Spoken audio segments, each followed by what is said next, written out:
आज आपको सत्संग के माध्यम से वह सच्चाई देखने और सुनने को मिलेगी, जिसके द्वारा आपको स्वयं पता लग जाएगा कि जगत का उपकारक व पूर्ण मोक्ष करवाने वाला गुरु कौन है। पूर्ण सद्गुरु जब संसार में प्रकट होते हैं तो उनके कुछ लक्षण होते हैं, वो आपको बताना चाहेंगे। पूर्ण संत की पहचान होती है कि सारे संत, महंत, गुरु पूर्ण सद्गुरु के खिलाफ हो जाते हैं। प्रजा राजा को भटकाते हैं, झगड़े करवाते हैं, जेल में डलवाते हैं। जब कबीर साहब जी आए थे तो उनको अनेकों बार जेल में डलवाकर यातनाएं दी गईं। गड़का को ज्ञान समझाने के लिए घर गए तो कबीर साहब पर चरित्र हनन का आरोप लगाया गया, शराब पीने का आरोप लगाया गया। कबीर साहब द्वारा दी गई भक्ति विधि, प्रथम मंत्र व सतनाम के जाप करने से भक्तों को हर प्रकार के सुख होने लगे, दुख हुआ, बीमारियां दूर होने लगीं, बड़े बड़े चमत्कार होने लगे। उन चमत्कारों को देखकर अधूरे गुरु कबीर साहब को जादूगर कहने लगे। यही आरोप आज संत रामपाल जी महाराज जी के ऊपर लगाए जा रहे हैं। तो आप आगे सुनिए सत्य सत्संग।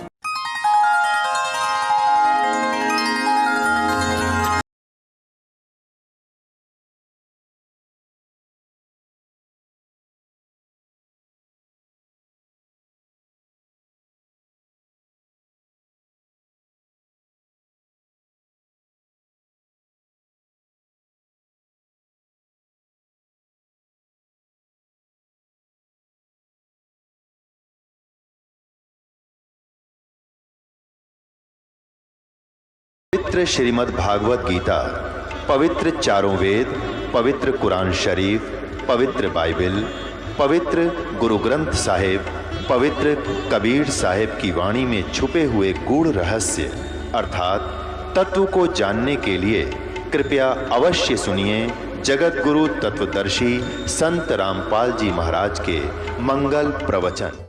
सतगुरुदेव की जय। बंदी छोड़ कबीर परमेश्वर जी की जय। बंदी छोड़ गरीबदास जी महाराज जी की जय। स्वामी रामदेवानंद जी गुरु महाराज जी की जय हो।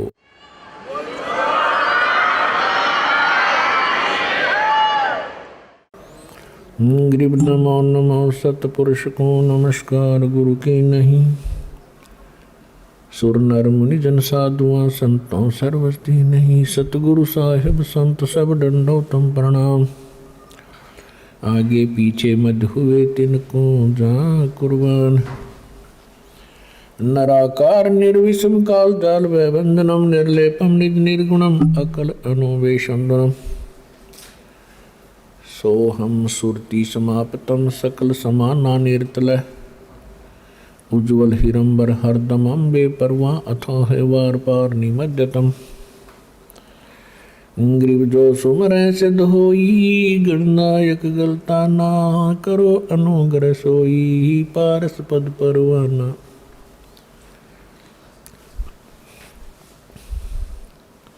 आदि गणेश बनाओ गणनायक देवन देवा। चरण कमल लो लाऊं आद्यंत करूं सेवा। परम शक्ति संगीतम रिद्धि सिद्धि दाता सोई। अवगत गुण अतीतम सत्य पुरुष निर्मोही। जगदम्बा जगदीशम मंगल रूप मुरारी। तन मन अर्पों शीशम भक्ति मुक्ति भंडारी। सुर नर मुनि जन ध्यावे ब्रह्मा विष्णु महेशा। शेष सहस मुख गावे पूज्य आदि गणेशा। इंद्र कुबेर सरीखा वरुण धर्म राय ध्यावे। समर्थ जीवन जी का मन इच्छा फल पावे। 33 कोटि अधारा ध्यावे शेष 88। उतरे बहुदल पारा कट है यम की फांसी। 33 कोटि अधारा ध्यावे शेष 88। उतरे बहुदल पारा कट है यम की फांसी। कर जोरूं विनती करूं धरूं चरण पर शीश। गुरु जी राम देवानंद जी महाराज ने लाख शीश,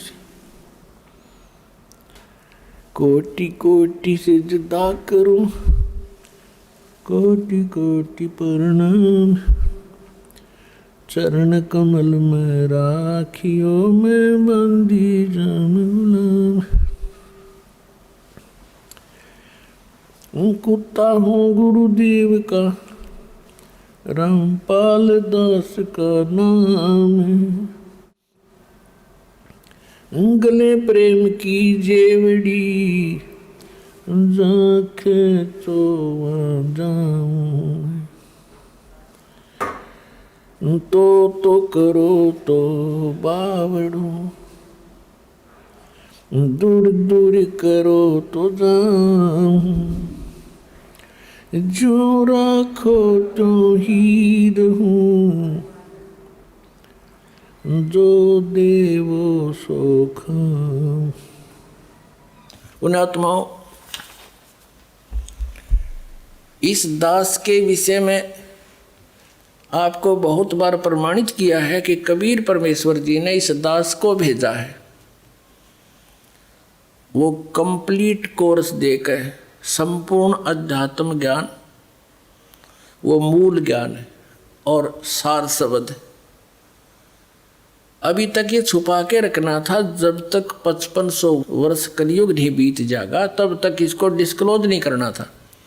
और जब ये समय आया, कबीर परमेश्वर जी ने दास को स्पेशल आदेश दिया, स्पेशल आ करके और कहा कि शुरू कर दे, मैं तेरे साथ रहूँगा, चिंता मत करना।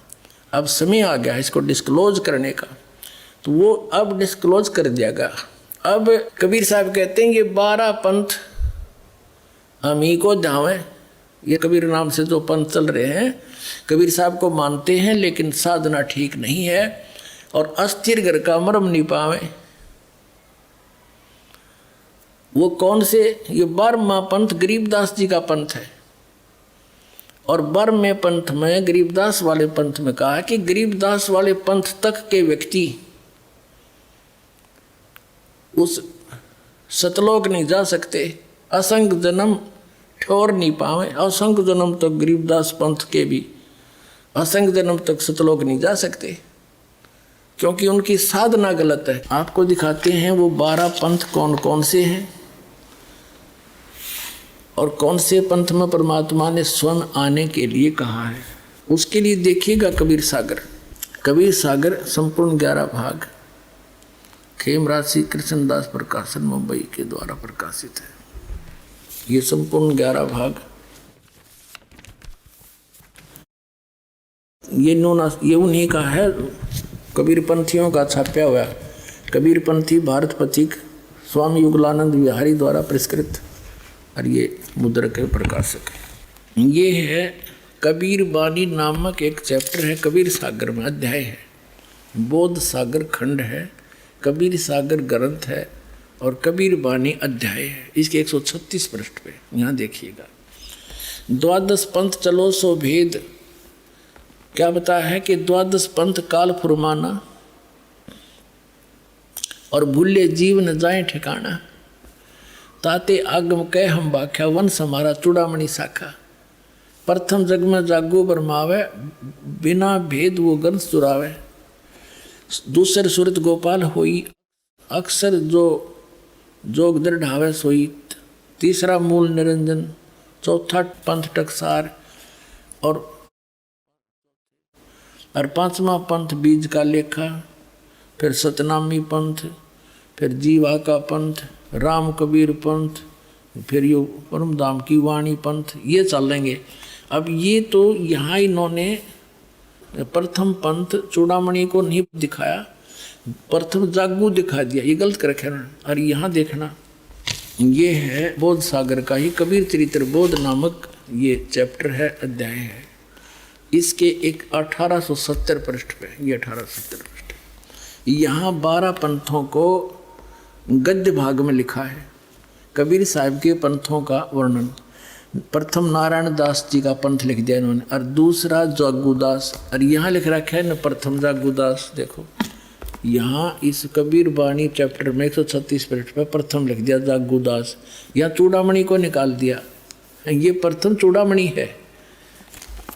ये अब हम आगे 1870 पृष्ठ पे कबीर चरित्र बोध में प्रथम नारायण दास जी का पंथ, फिर जागू दास पंथ, तीसरा सूरत गोपाल मून निरंजन का पंथ, टकसारी पंथ, भगवान दास पंथ, सतनामी पंथ, कमाली पंथ, यू कमाल का पंथ है, कमाल वाला, कमाली का नहीं कमाल का, राम कबीर पंथ, प्रेम धाम की वाणी पंथ, और 11वां जीवा पंथ, और 12वां है गरीबदास पंथ।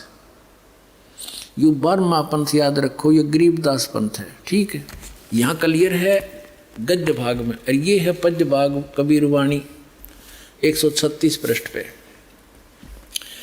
136 पृष्ठ। अब यहाँ आगे हम फिर दोबारा द्वादश पंथ काल फरमाना, भूले जीव न जाओ ठिकाना।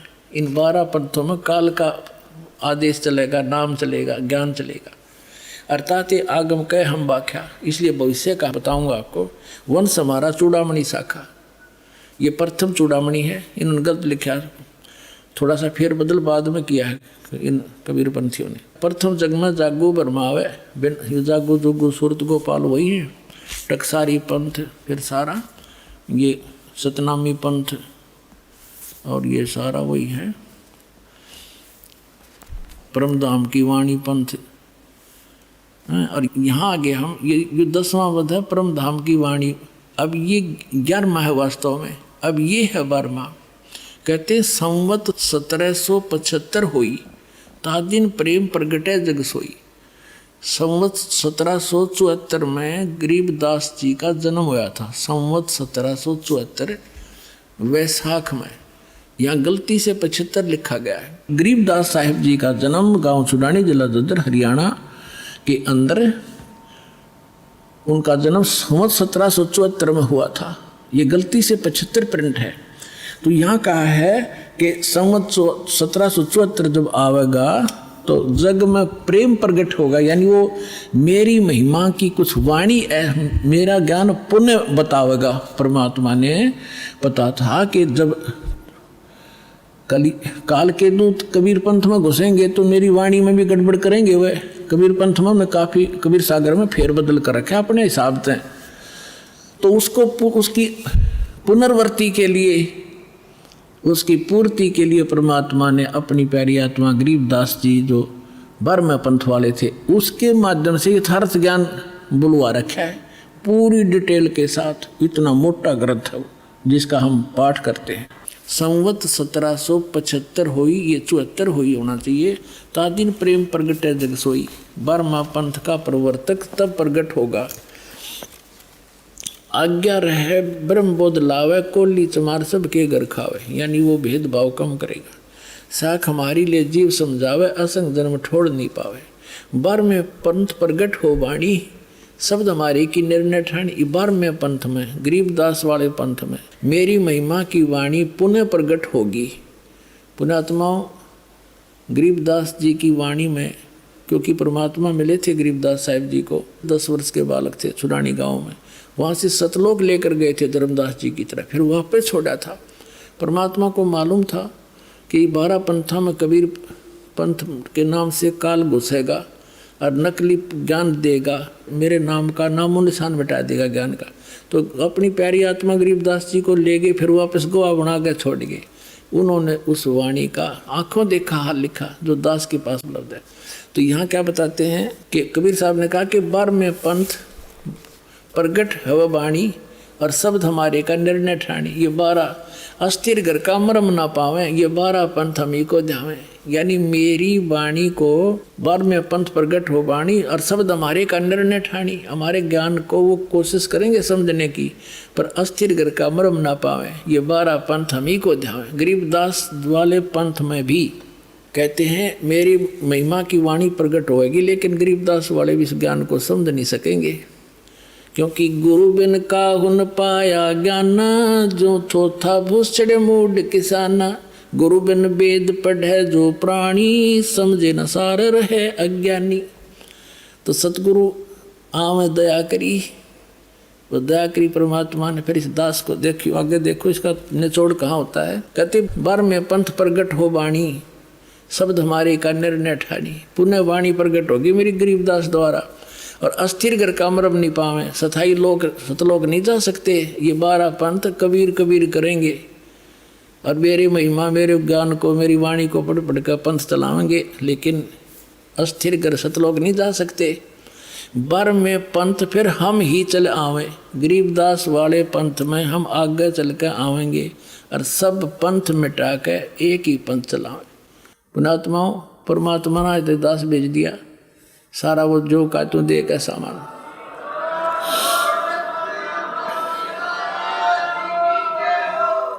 और इस दास का निकास गरीबदास पंथ से है। मेरे पूज्य गुरुदेव जी गरीबदास पंथ से संबंधित थे। उन्होंने मुझे ये सारा ज्ञान दे करके कह दिया था, बेटा मेरे जाने के बाद यहाँ मत आना वापस, यहाँ कुछ नहीं है छुड़ानी में, ये सारे अभिमानी जीव हैं, तेरे को लेना था हमने आगे, या जोत के जोत जगानी थी, बस इतना ही काम था यहाँ तो। पुणात्मा उसके बाद दास वहाँ जाख्या भी नहीं छुड़ानी में, जो माल थी सतगुरु हमें दे गए और कहते 12 पंथ गरीबदास पंथ तक भी पार नहीं होंगे असंग जन्म तक, यदि इस मार्ग को ग्रहण नहीं करेंगे।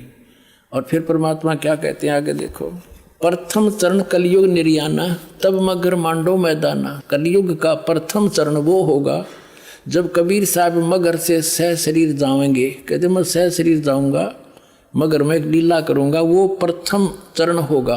कलयुग को परमात्मा कबीर जी ने 3 चरणों में बांटा है। प्रथम चरण जब स्वयं आए थे, अब बिचली पीढ़ी जो अब चल रही है, और अंतिम लास्ट वाले कर्तगनी हो जाएंगे कलयुग के जी, वो भक्ति नहीं करेंगे, मांसाहारी बकवादी हो जाएंगे। अब ये प्राइम टाइम जिनको अब मनुष्य जीवन मिलेगा, जो पुण्यात्मा है फटाफट परमात्मा भेजेगा उनको और ज्ञान ग्रहण करेंगे। आपके घर ऐसी पुण्यात्मा होंगे बेटा और बेटी, आते भगवान की भक्ति पर लग जाएंगे, उनके आप पर कर्म बन जाएंगे, उनको कोई दुख नहीं आवे, टेंशन खत्म हो जाएगी सारी।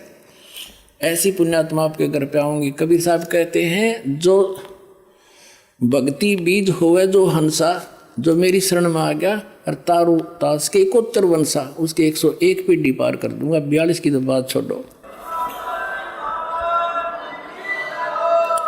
धर्मदास जी को मालिक ने सारी बता दी थी, पर ये मेरा दाव पेच अभी सार्वजनिक ना करना, मैं तुझे बता देता हूँ मैं क्या करूँगा। कलयुग की बिचली पीढ़ी में 12वां पंथ ये काल के जो कबीर पंथ में होंगे ना, गरीबदास का होगा।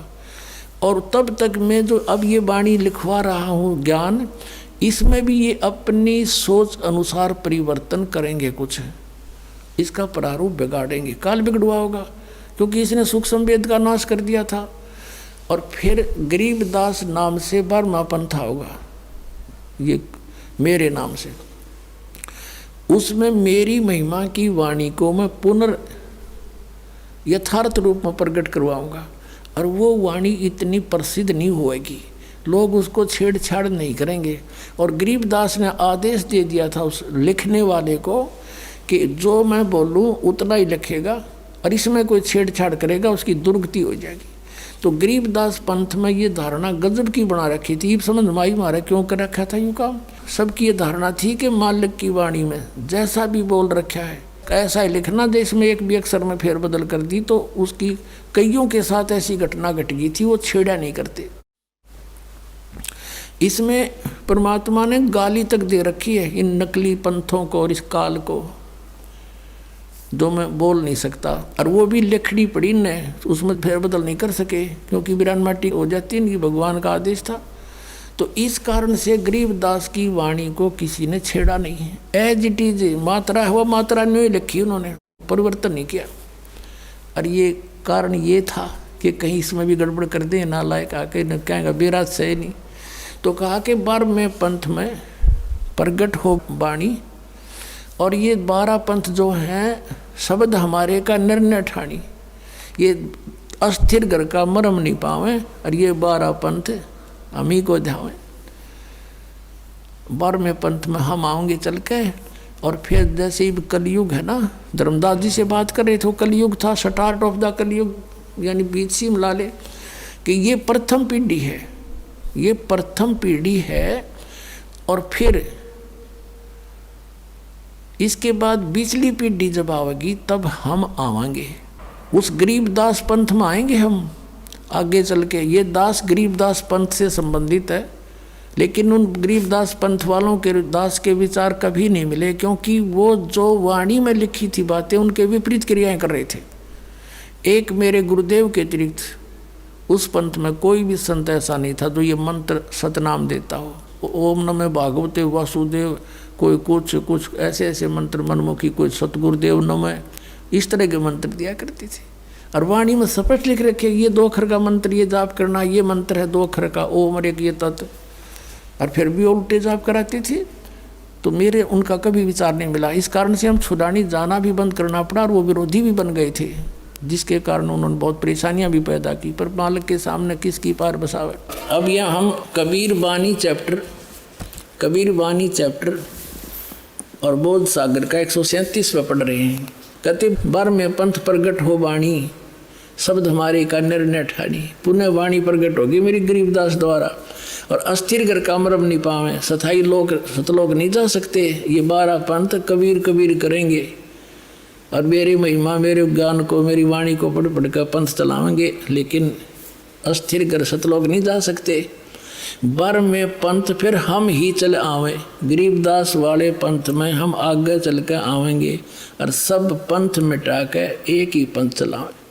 प्रथम चरण कलयुग निर्याना, तब मगर मांडो मैदाना, धर्म राय यानी काल से मांडो बाजी, तब धर बोधो पंडित काजी। अब यहाँ कहते हैं 5505 तब ये शब्द होगा साचा, जब 5505 वर्ष कलयुग बीत जाएगा तब ये बात मेरी साची होगी धर्मदास, तब तक तो यह ना जच्चा किसी के। अब देखो फिर कहते हैं धर्मदास मेरी लाख दुहाई, ये मूल ज्ञान है भूल नहीं, मूल ज्ञान कहीं बाहर ना जाई, पवित्र ज्ञान तुम जग में भाखो, मूल ज्ञान तुम गुप्ती रखो गोई रखो। मूल ज्ञान बाहर जो पढ़ी ये बिचली पीढ़ी हंस नी तरही, 33 अरब ज्ञान हम बाख्या, मूल ज्ञान गुप्त ही रख्या गोई रख्या। और मूल ज्ञान तुम तब तक छुपाई जब लग 12 पंथ मिटाई। ओए परमात्मा ने कहा धर्मदास मेरी लाख दुआई, इस सतनाम और सारनाम नहीं बस सार्वजनिक ना करिए, ना बीचली पीढ़ी मेरे हंस नहीं तरेंगे। काल के दूता जो नाम होता अधिकारी ये है नहीं।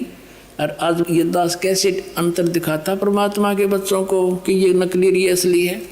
तो परमात्मा ने कहा था धर्मदास मेरी लाख दुआई, ये सार नाम की तो बताइए ना तुम जाप करो। ऐसे ही सभी महापुरुषों को जिनको सतलोक ले गिर छोड़ा सबको ऐसे ही कहा था। आदरणीय नानक साहिब जी को, आदरणीय गरीबदास साहिब जी को, आदरणीय मुल्कदास साहिब जी को, आदरणीय दादू साहिब जी को, आदरणीय गीसादास साहिब जी को, किसी भी पंथ में, गीसादास पंथ में, गरीबदास पंथ में, कबीर पंथ में ये सतनाम नहीं है 2 अक्षर का, ये अन्ना नानक साहिब के पंथ में। अब इस दास को भेजा परमात्मा ने, अब उन महापुरुषों को गवाह बना कर आपको प्रत्यक्ष कर दूंगा कि कबीर इज गॉड।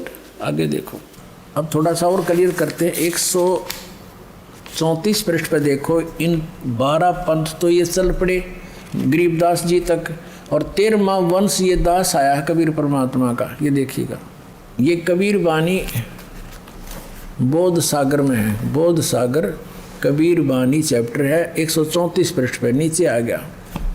वंश प्रकार, अब प्रथम वंश उत्तम ये चूड़ामणि जी हैं, दूसरा वंश अहंकारी, तीसरा वंश प्रचंड, और चौथा वंश बिरहे, 5वां वंश निंद्रा, 6ठा वंश उदास, और 7वां वंश ज्ञान चतुराई, 8वां वंश पंथ विरोध, 9वां वंश पंथ पूजा, 10वां वंश प्रकाश, 11वें वंश प्रकट सारा, 12वें पंथ प्रगट होवे उजियारा। ये गरीबदास जी का 12वां पंथ। इसमें मेरी महिमा की पुण्य वाणी का कुछ प्रकाश सा होगा, थोड़ा थोड़ा उजियारा सा होगा, धुंधला धुंधले सी।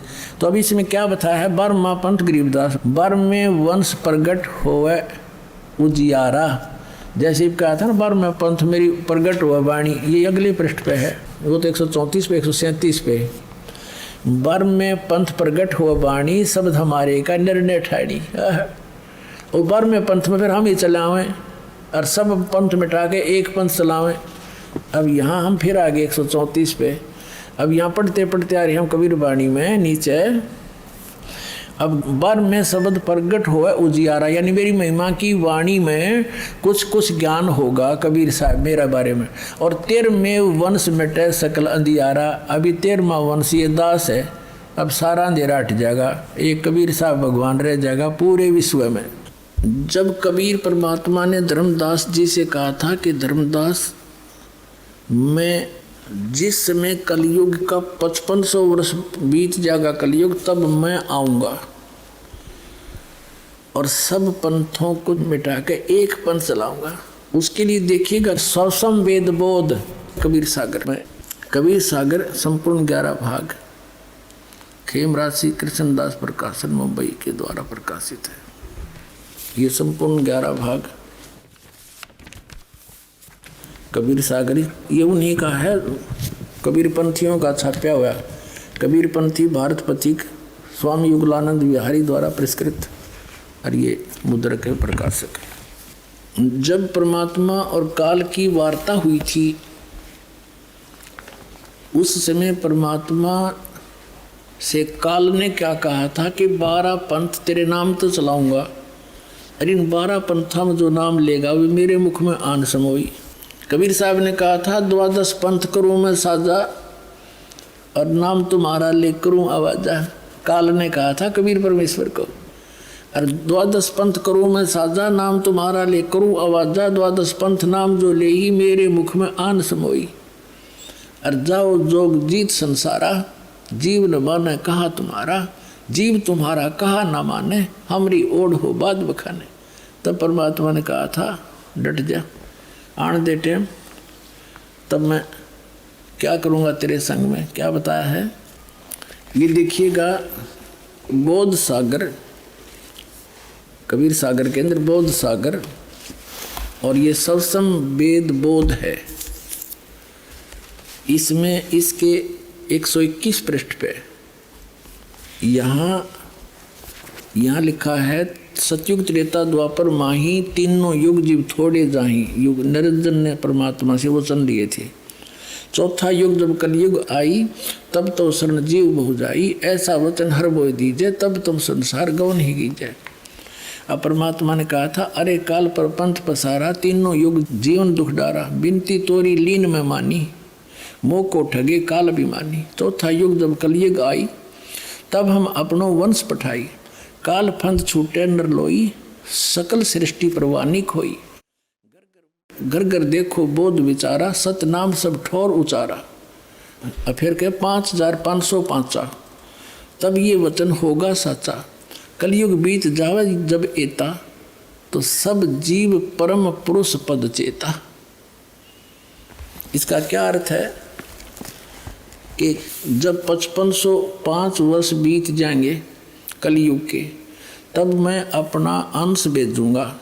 अब परमात्मा अपने आप को छुपा के करे और कहते हैं फिर पूरा विश्व परमात्मा के उस परम पद से परिचित होगा, उस भक्ति से, और सकल सतनाम का सब जगह उच्चारण होगा। देखिए चौथा युग जब कलयुग आई तब हम अपना अंश पठाएं, अपना अंश भेजेंगे, और काल पंथ छूटे नर लोई, सकल सृष्टि परवानी कोई, पूरी सृष्टि नाम लेगी। और घर घर देखो बोध विचारा, घर घर परमात्मा की महिमा का विचार होगा, ज्ञान का।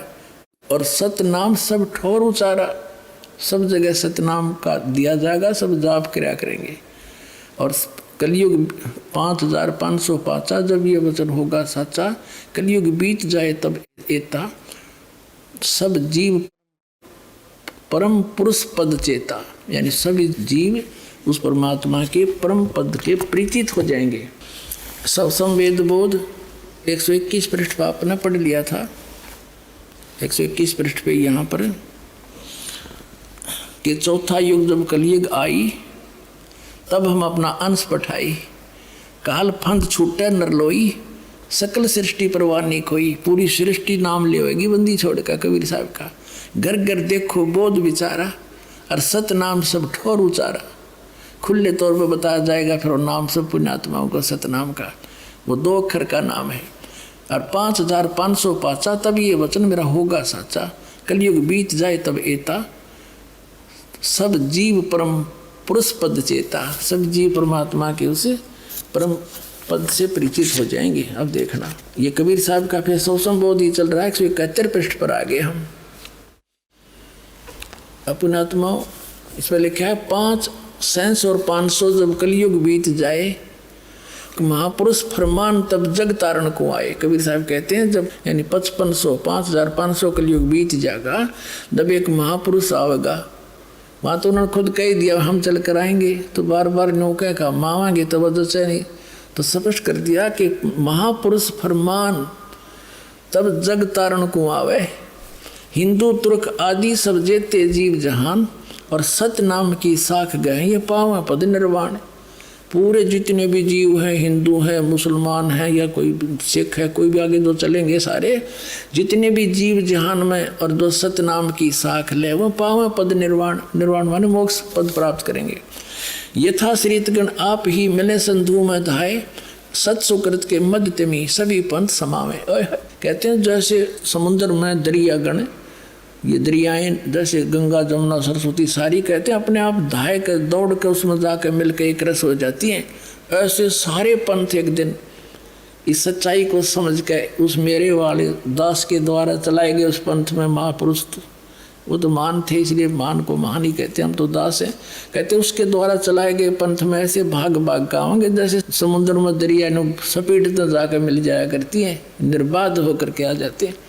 तो ऐसे सब एक हो जाएंगे सारे पंथ। देखिए यथा शरीतगण आप ही मिले सिंधु में धाये, और सत सुकृत के मध्य तिमी उस सच्चे पंथ के मध्य ये सभी पंथ ऐसे समावे। जब लग पूर्ण होए नी ठीके को तिथिवार, कपट चातरी तब लो ये सब संवेद निर्धार। कबीर साहब कहते हैं मैंने समय दर दिया यो 5505, जब तक यो ठीक का समय नहीं आएगा, ठीक माने निर्धारित समय, तब तक तो मेरा सौ संवेद का ये वचन निराधार दिखाई देगा। ये उस दिन सच्चा हो जाएगा जब वो दिन आ गया, तो आत्मा आ गया वो ठीक का दिन। ये सारे झाड़ के दर दिए दास ने।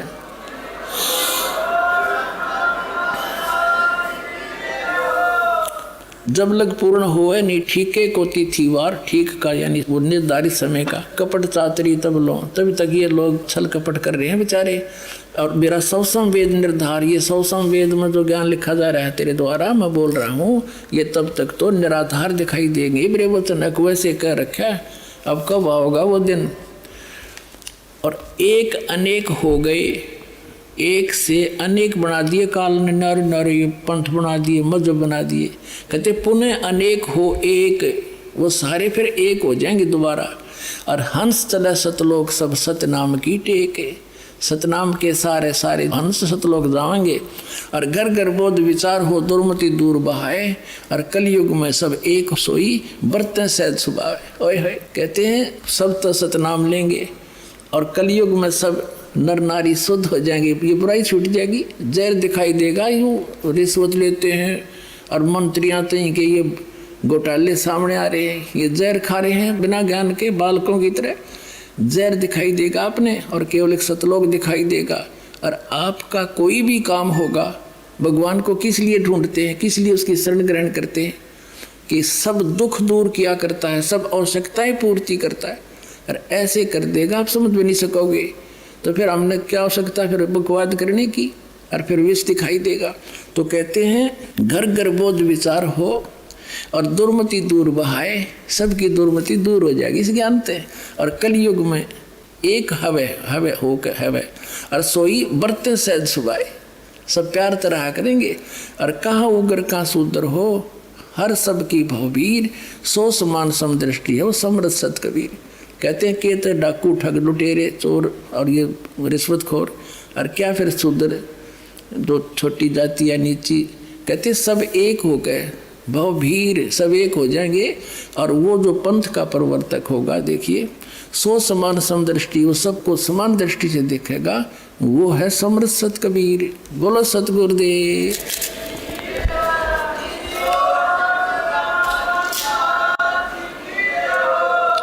अपने आत्मा, ये तो कबीर सागर में आपको प्रमाणित हो गया कि कलयुग जो 5505 बीत जाएगा, तब ये बात मेरी साची होगी धर्मदास। तब तक तो ये निराधार दिखाई देंगे मेरे वचन कबीर सागर में। अब ये निर्णय करना है कि 5505 कब पूरे हुए। अपने आत्मा, अपने हिंदू समाज में शंकराचार्यों द्वारा दिए गए ज्ञान को हम ऑथेंटिक मानते हैं। अब उन्हीं के अंदर प्रमाणित करते हैं कि आज कलयुग कितना बीत गया। अब देखिएगा, एक पुस्तक है हिमालय तीर्थ, और इसके कौन है संपादक? JP नंबूरी, उप मुख्य कार्य अधिकारी, श्री बद्रीनाथ केदारनाथ मंदिर समिति। अब यहाँ से हिमालय तीर्थ, पहला प्रकाशन 2009 का, प्रकाशक है रंजू चक्रवर्ती, बामाचरण राय रोड, कलकत्ता, 76A/1, दुर्वासितना, ग्रंथसव जयपुर नंबूरी, मुद्रक हैं गरीब प्रिंट सर्विसेज, कलकत्ता। ठीक है, अब इसके हम 42 पृष्ठ पर आते हैं। ये 42 पृष्ठ है, हिमालय तीर्थ नामक ये पुस्तक है। यहाँ एक आदि शंकराचार्य के जन्म के विषय में बताई है। ये कोई शिव रहस्य का एक श्लोक है, दोहा है संस्कृत में शिव रहस्य का, इसका अनुवाद किया है। अर्थात कलयुग के 3000 वर्ष व्यतीत होने पर बौद्ध मीमांसकों के मत पर विजय प्राप्ति के लिए शंकर यति के रूप में आविर्भूत होंगे। यानी शंकराचार्य का जन्म जब कलयुग 3000 वर्ष बीत जाएगा तब होगा, ये इनका भविष्यवाणी थी। और ये कब हुआ? ईसा मसीह जी से 508 वर्ष पहले आदि शंकराचार्य जी का जन्म हुआ। देखिएगा, ये पुस्तक है ज्योतिर्मय ज्योतिर्मठ, और ये कहाँ से छपी है? ज्योतिर्मय ज्योतिर्मठ। ये है अंत विभूषित ज्योतिष पीठाधीश्वर एवं द्वारका शारदा पीठाधीश्वर जगत गुरु शंकराचार्य स्वामी श्री स्वरूपानंद सरस्वती जी महाराज, ये संरक्षक हैं। संपादक, लेखक एवं संकलन करता है विष्णुदत्त शर्मा, अध्यक्ष आध्यात्मिक उत्थान मंडल, दिल्ली। ये प्रेरणा स्रोत, Mudryk, pine print and PACS, ये वो सारा कुछ इन्हीं का वही है। प्रकाशक है अखिल भारतीय आध्यात्मिक उत्थान मंडल, 1/3234 गली नंबर 2, रामनगर, मंडोली रोड, सादरा, दिल्ली। ये इनके फैक्स और फ़ोन नंबर है। इसके 11 पृष्ठ पर हम ले चलते हैं आपको। ये 11 पृष्ठ है। अच्छा, यहाँ पर क्या लिखा है? आदि गुरु शंकराचार्य का संक्षिप्त जीवन परिचय। हम थोड़ा सा पढ़ेंगे अपने मतलब का। गुरु परंपरागत मठों के अनुसार उनका आविर्भाव, किनका? आदि शंकराचार्य का आविर्भाव काल ईसा पूर्व 508 या 476 वर्ष माना जाता है। अब 508 है ईसा पूर्व, 32 वर्ष की आयु में इनकी मृत्यु होगी। 30 में से 32 कम कर दो, 476। ये जब तक ईसा तक नहीं पहुँचेंगे तब तक ये उल्टे चलते हैं कैलकुलेशन, इधर को बढ़ेंगे तो वो घटेंगी। तो ईसा से 508 वर्ष पूर्व श्री शंकराचार्य जी का जन्म हुआ। ठीक है, अब इधर से हम गिनेंगे तो ईसा जी का जन्म हम सन 2000 से काउंट करें, आसानी से हो जाएगा। सन 2000 को आदि शंकराचार्य को कितना समय हो गया था जन्म हुए ने? 2508 वर्ष, सन 2000 को। और उस समय कलयुग कितना बीत चुका था? इन्हीं के उस ज्योतिर्मय ज्योतिर्मठ पुस्तक के आधार से उसमें ऊपर से गिनेंगे तो 3000 वर्ष कलयुग बीत चुका था। और जब उनका जन्म हुआ तो अब से गिने तो उस समय को जब 3000 वर्ष कलयुग बीत गया था, सन 2000 से गिने तो 2508 वर्ष वो जोड़ दे उसमें, तो 2000 सन 2000 को योग कलयुग कितना बीत गया था? 5508 वर्ष। अब हम 5505 खोजेंगे, वो कद पूरा हुआ। अब 5505 कलयुग कब पूरा होता है? तो सन 2000 को, तो 5508 बीत गया कलयुग। अब 3 पीछे चले जाओ, 1997 में 5505 वर्ष कलयुग बीत चुका था। यानी 5505 आ गया जो सोच लो कलयुग। तो अब वो 5505 1997 का फिर क्या रहस्य है। परमात्मा इस दास को फाल्गुन सुदी एकम सन 1997 मार्च में इस दास को कबीर परमात्मा मिले थे। उन्होंने कहा था कि बेटा अब वो समय आ गया है, डिस्क्लोज कर दे इस पूरे प्रोसेस को। बोलो सतगुरुदेव।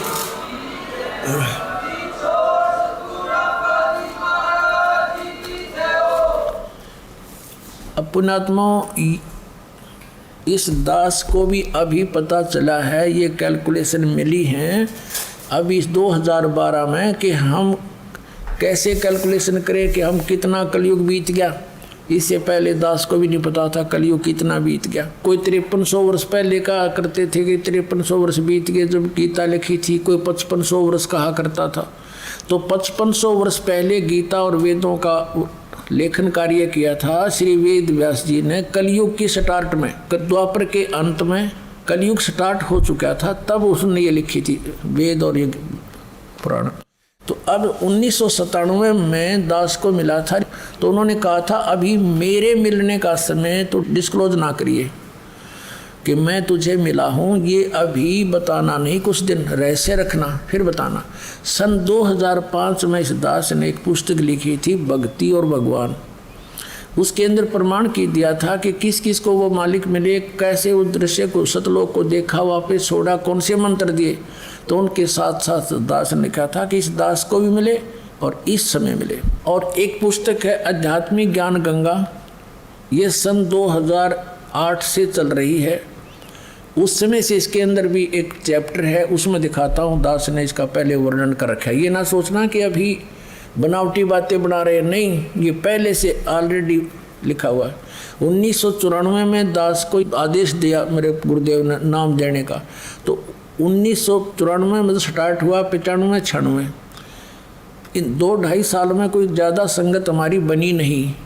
और कुछ ऐसे ही भक्त थे, उनको उनमें से अभी तक को सार नाम नहीं मिल लिया है, कुछ एक तो ऐसे हैं भोले वाले से। तो कहने का भाव ये है कि तब परमात्मा ने 1997 में कह दिया कि अब इसको खुले दिल से दे दे, अब सब देख लेंगे, इनको हम चलने दे। अब देखो ये आध्यात्मिक ज्ञान गंगा है पुस्तक, ये आपको पढ़ने को मिलती है, यहाँ से ले सकते हो। इसके 538 पृष्ठ पे 538 पृष्ठ पे एक अध्याय है यथार्थ कबीर पंथ परिचय। यहाँ नीचे है मुझ रामपाल दास को परमेश्वर कबीर साहिब जी संवत 2054 फाल्गुन मास शुक्ल पक्ष एकम मार्च 1997 को दिन के 10 बजे मिले थे तथा सार शब्द की वास्तविकता तथा संगत को दान करने का सही समय का संकेत देकर अंतर ध्यान हो गए थे। इसको अगले आदेश तक रहस्य युक्त रखने का आदेश दिया था। किसको? कि मैं तुझे मिला हूँ, अभी ना बताना, कुछ दिन किसी का यकीन नहीं होगा, तू झूठा पड़ेगा। तो दास ने फिर लिख दिया, फिर आगे लिख दिया, विशेष किसी को 10 बताया नहीं, लेकिन ये आज क्लियर होना था 2012 में। इसमें डूंडा पटेगा, पूरे विश्व में तहलका मचेगा, सत्य एक ही रह जाए कबीर भगवान का। और ये मधु परमहंस को कहते हैं, बोला ये कबीर साहब का अवतार है, कब का पता नहीं, कबीर साहब का अवतार है। अब दिखाते हैं कि परमेश्वर कबीर जी से लेकर इस दास तक हमारी कैसे लाइन जुड़ी हुई है। सबसे पहले परमेश्वर कबीर जी स्वयं आकर आदरणीय गरीबदास साहिब जी को मिले और आदरणीय गरीबदास साहिब जी ने अपना एक शिष्य श्री शीतल दास जी महाराज बनाया और उनको ये कंप्लीट कोर्स दे दिया। उनसे प्रतिज्ञा ले ली थी, आगे किसी को तू जिक्र भी नहीं करेगा, केवल एक शिष्य को जाने से कुछ समय पहले ये दे देना और वो स्वयं जाप कर सकता, दूसरे को नहीं बताएगा, उसको प्रतिज्ञा दिलाना। ऐसे ये चलते चलते इस दास के पास पहुंचा, ये कि अन्य किसी को नहीं बताया उन्होंने। ठीक है, भक्ति मार्ग पर लगा रहे, परमात्मा की महिमा की वाणी का पाठ करने से और धर्म पुण्य करने से उनको मनुष्य जीवन मिल सकते हैं, लेकिन पाप भी साथ भोगने पड़ते हैं। ये इतना लाभ उनको ऐसे मिला क्योंकि इसको छुपा के लाना था, इस मूल ज्ञान को और इस वास्तविक मंत्र को इस पिछली पीढ़ी तक। नहीं तो धर्मदास जी साहब भी चिंतित थे कि मैं जाप कर रहा हूँ, मेरे बच्चों को मिला नहीं, इनका क्या होगा। तो परमात्मा कबीर जी ने धर्मदास जी को पहले अपने सामने भेज दिया और जीवित समाधि दे दी उसको, तुम निकलाड़े तक मरे, और नाम नहीं आगे प्रकट होने दिया। और स्वयं उनके पुत्र चूड़ामणि जी को कबीर परमेश्वर जी ने ही दीक्षा दी, उसी को आगे वो 5 नाम ही देने का अधिकार दिया। आगे चल के यो टकसारी पंथ आपको दिखा, कबीर पंथ में जो तीसरा चौथा पंथ है टकसारी, उसमें 6ठी पीढ़ी तक तो वो ज्ञान ठीक चला, 5वीं तक था 5 नाम वाला भी तो दास आपको देता प्रथम इस शरीर के कमलों का। लेकिन 6ठी पीढ़ी के उस महंत को, धर्मदास जी के अनुयायी को यानी वंशज को ये टकसारी ने बका दिया कि तू नाम तो देता है ये इन ब्रह्मा विष्णु में साढ़े कमलों के, बात करो तुम सतलोक के, नहीं ये नाम ठीक नहीं। कबीर सागर में लिखा है आदि नाम, अमर नाम, पाताले सब सिंधु नाम, यही हंस का काम, ये है 5 नाम। अब वो शुरू करवा दिए, वो थोड़ा बहुत लाभ इनका मिलना था वो भी बंद हो गया। अब दास की जो परंपरा में सीधा चला आ रहा है, कबीर साहब से गरीबदास जी के पास, गरीबदास जी के बाद शीतल दास जी महाराज, गांव बराना, जिला जज्जर, वर्तमान में उनका एक छोटा सा समाधि आश्रम बना हुआ है। ये देखिएगा, ये भक्ति बोध नामक एक पुस्तक है, इसमें आपको हमने ये सारा छपवा रखा है। ये देखिएगा, मेरी गुरु प्रणाली, बंदी छोड़ कबीर साहब जी महाराज, काशी उत्तर प्रदेश। क्योंकि सतगुरु भी थे कबीर परमात्मा, लेकिन परमात्मा भी थे। बंदी छोड़ गरीबदास जी महाराज, छुड़ानी जिला जज्जर हरियाणा में। शीतल दास जी, संत ध्यानदास जी, संत रामदास जी, इनके चेले संत ब्रह्मानंद जी, कनौथा में इनकी एक छतरी बनी हुई है। संत जुगदानंद जी महाराज, संत गंगेश्वरानंद जी महाराज, ये 8वें, बाजितपुर दिल्ली में इनका आश्रम है। और 9वां है संत चिदानंद जी महाराज, मेरे दादा गुरु जी, गोपालपुर धाम, सोनीपत हरियाणा में, खड़खौदा के पास। संत रामदेवानंद जी महाराज, तलवंडी भाई, फिरोजपुर पंजाब में। और ये 11वां ये दास रामपाल दास। यहाँ तक हमारी प्रणाली सीधी जुड़ी हुई है। पुण्यात्माओं, ये जितने पुण्यात्मा संत महंत हैं, ये पुण्यकर्मी प्राणी हैं, और इनको काल ने सिलेक्ट कर लिया कबीर साहब के बच्चों को मिसगाइड करने के लिए। और वो पूर्व जन्म की पुण्यकर्मों से परिपूर्ण होते हैं, और लास्ट में उनका आगे चार्जर ठीक नहीं होता, पिछली बैटरी जब तक चले पुण्य, और फिर आगे इनकी भक्ति ठीक नहीं होती, फिर स्वयं दुर्गति को प्राप्त होकर मर जाते हैं। उनमें से एक राधा स्वामी पंथ से निकला हुआ पंथ जय गुरुदेव पंथ है, और उसके प्रवर्तक श्री तुलसीदास जी माने जाते हैं। और वो एक बहुत पुण्यकर्मी प्राणी थे, काल के फंस गए, और उन्होंने सन 1971 में इस दास के बारे में आकाशवाणी की थी कि वो एक महापुरुष आवेगा। देखो थोड़ी सी पढ़ लेंगे जब अच्छा लगेगा। एक है ये जय गुरुदेव की वाणी, पुस्तक भाग 2, और ये है श्री वो तुलसीदास जी, बाबा जय गुरुदेव जी महाराज,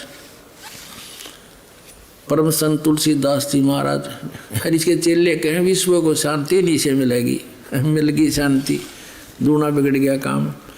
अब ये है जय गुरुदेव की अमरवाणी, शाकाहारी सदाचारी, बाल संघ से संकलित, प्रकाशक दिव्या शर्मा, 88 साकेत कॉलोनी, मथुरा, उत्तर प्रदेश। मुद्रक है अर्जेंट प्रिंटर्स, पुराना बस स्टैंड, मथुरा, उत्तर प्रदेश। इन्होंने पहले इसके 59 पृष्ठ पर चलते हैं। ये है इसका 59 पृष्ठ। इसने 28 अगस्त 1971 में एक आकाशवाणी करी तुलसीदास जी ने, जय गुरुदेव पंथ के प्रवर्तक ने। महापुरुष का जन्म भारतवर्ष के एक छोटे से गांव में हो चुका है 1971 को, और वह व्यक्ति मानव इतिहास का सबसे महत्वपूर्ण व्यक्ति बनेगा। उसे जनता का इतना बड़ा समर्थन प्राप्त होगा कि आज तक किसी को नहीं मिला है। वह महापुरुष नए सिरे से विधान को बनाएगा, और वह विश्व के संपूर्ण देशों पर लागू होगा। उसका एक झंडा होगा, उसकी एक भाषा होगी। 28 अगस्त 1971 को इसने ये प्रवचन कर दिए। फिर श्रद्धालुओं ने पूछा, भगवान जब वो आ लिया महाराज जी तो उसका पता बता दो, बहुत पीछे पड़ दिए। तो फिर इन्होंने देखिएगा 7 सितंबर, इसके 50 पृष्ठ पे लिखा है, ईसाकारी पत्रिका 7 सितंबर 1971 को इसने भविष्यवाणी बोली। देखना, वह अवतार जिसके विषय में 28 अगस्त 1971 को इसने वाणी की थी, वह अवतार जिसकी लोग प्रतीक्षा कर रहे हैं, वह 20 वर्ष का हो चुका है। इस दास का जन्म, रामपाल दास का जन्म 8 सितंबर 1951 को हुआ और 7 सितंबर 1971 को ये दास पूरा 20 वर्ष का होकर 8 सितंबर को 21वें वर्ष में लग गया था। ये 7 सितंबर 1971 को ये दास 20 वर्ष का हो चुका था।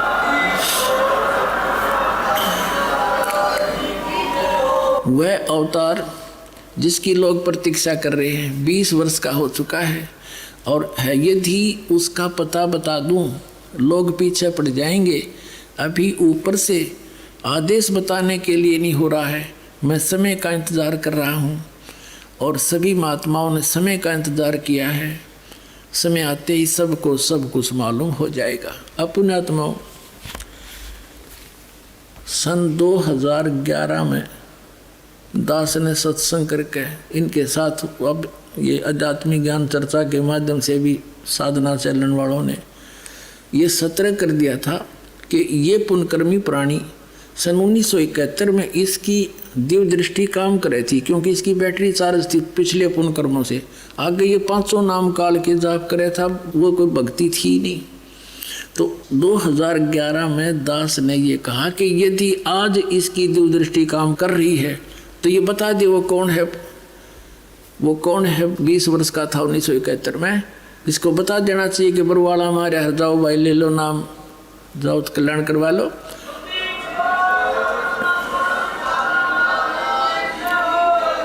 लेकिन उस समय यूँ फ्यूज हो लिया था, इसकी बैटरी डिस्चार्ज हो चुकी थी, भक्ति खत्म हो गई थी और गड़ के मेरे हाथ पैर इसके जिंदा लाश लिए फिर रहे थे इनको।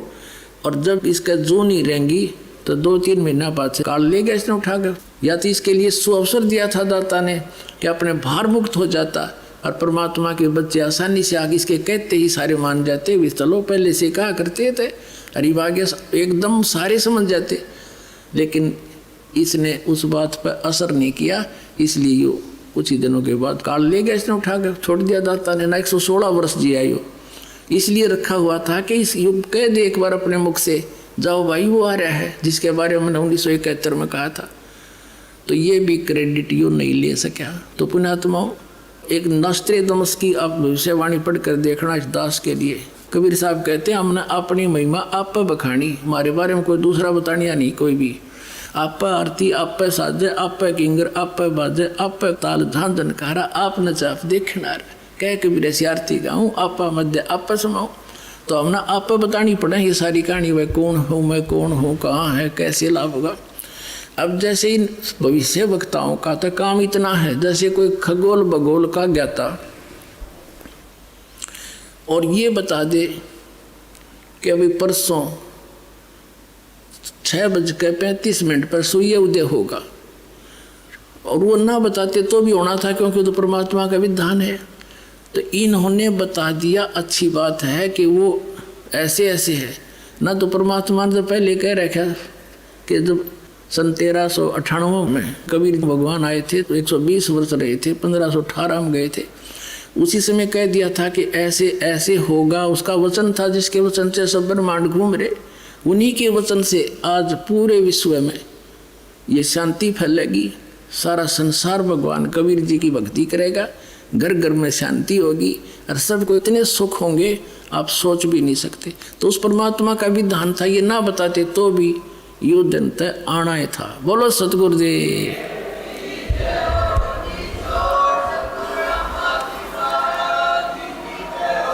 अपने आत्माओं,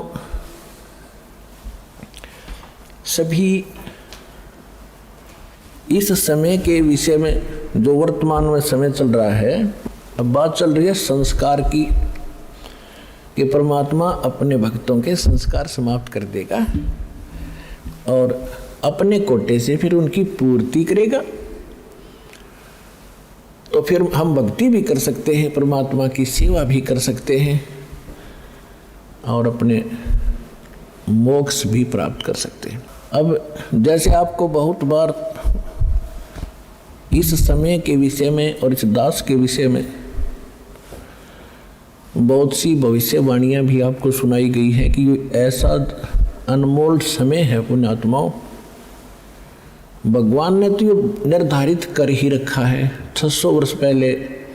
वैसे तो परमात्मा ने प्रथम सतयुग में कह दिया था इस काल से कि चौथा युग जब कलयुग आई तब हम अपना अंश पठाई, हम अपना दास भेजेंगे और फिर काल फंद छूटा नरलोई, काल का झंझट सारा खत्म करेगा सब नर नारियों का और सकल सृष्टि परवानिक होई। कलयुग बीतते 5500 पाचा जब ये वचन मेरा होगा साचा, कौन सा कि मैं सच से अपना अंश भेजूंगा, ये वचन कि मैं अपना अंश भेजूंगा और सारी सृष्टि नाम लेवेगी उस मेरे दास से और सबका कल्याण होएगा, सबका मोक्ष होएगा।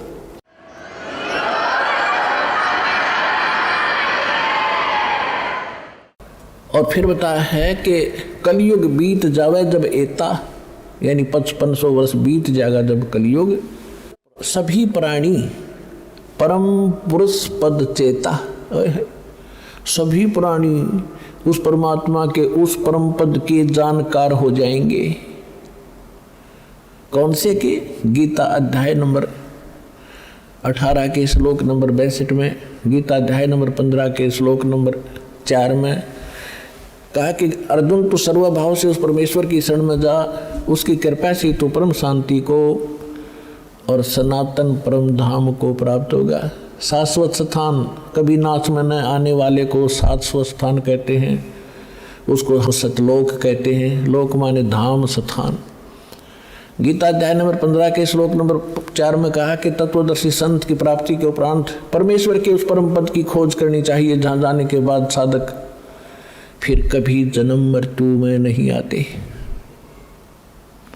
तो यहाँ बताया है कि जब 5500 वर्ष बीतेगा, हम आज तक पता ही नहीं था सतलोक भी कोई स्थान है।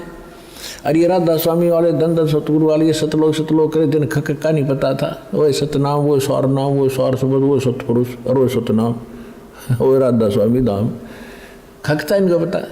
तो हमने परम पद का कभी सुना भी नहीं था सतलोक के बारे में, और आज बच्चे बच्चे के मुंह पर हो गया। बच्चे बच्चे की जुबान पे सतलोक सचखंड जावाएंगे, जैसे दास मिल रहा था बच्चों से संगत से। एक छोटा सा बालक अपनी माँ की गोदी में, अन्नों का गुरु जी सतलोक चालो न, चालो चलांगे। मैंने कहा बेटा भाई विमान आवेगा जब चलांगे, अभी विमान आने वाला है।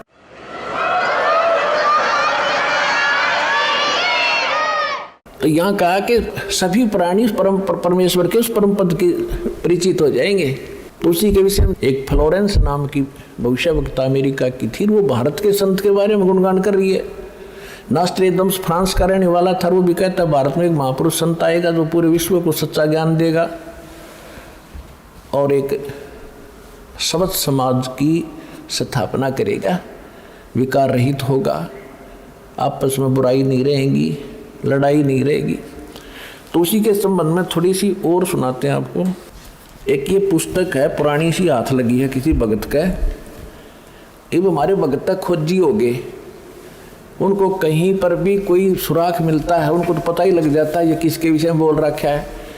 अब नास्ट्रेदम्स की भविष्यवाणी या किसी भी संत की, उस संत के विषय में जो भविष्यवाणी है, कोई किसी पर सेट कर रहा है, कोई किसी पर कर रहा है, वह पूरी हो ही नहीं सकती। अब हाथी के कपड़े को, अस्त्र को और जोटे बदर के देखे कीता होगा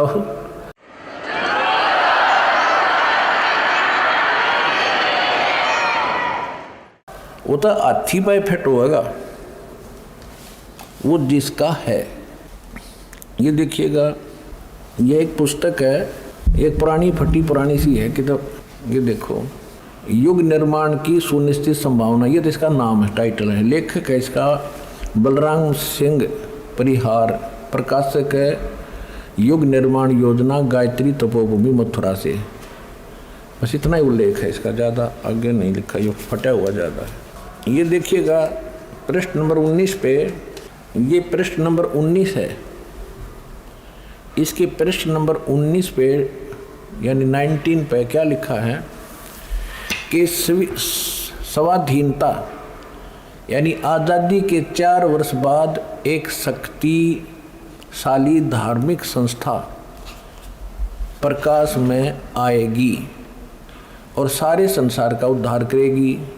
उद्धारक इस संस्था का स्वामी संचालक होगा। अब यहाँ ये क्या है कि किसी एक भविष्यवाणी है, हंगरी नाम का कोई भविष्यवक्ता था, उसकी ली है इसने, अपनी पुस्तक तैयार की है लोगों की सुना के पढ़ा के, तो इसने अपने हिसाब से इन्होंने उस पर सेट कर रखी है। इसका अर्थ ये था कि 1947 में भारत स्वतंत्र हुआ, उसके 4 वर्ष बाद दास का जन्म होया 1951 में। इसका अर्थ तो ये बनता है कि स्वाधीनता के 4 वर्ष बाद 1951 में एक संत का जन्म होगा जो धार्मिक संस्था को ऐसी बनाएगा जो पूरे विश्व का कल्याण करेगी।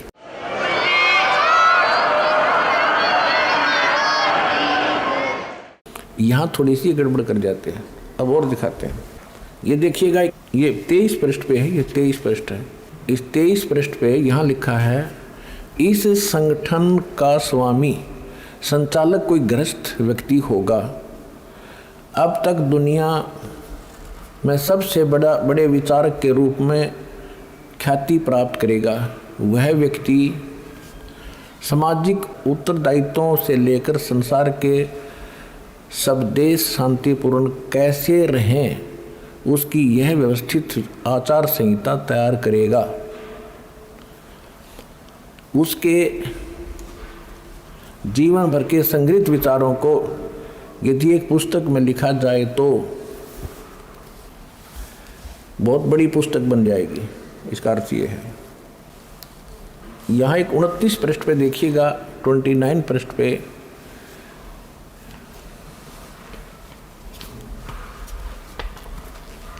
एशिया के किसी देश, संभवतः भारतवर्ष में, एक नम्र ग्रामीण परिवार में एक महान आत्मा ने जन्म ले लिया है जो एक महान आध्यात्मिक क्रांति का सूत्रपात, संचालन और नियंत्रण करेगा।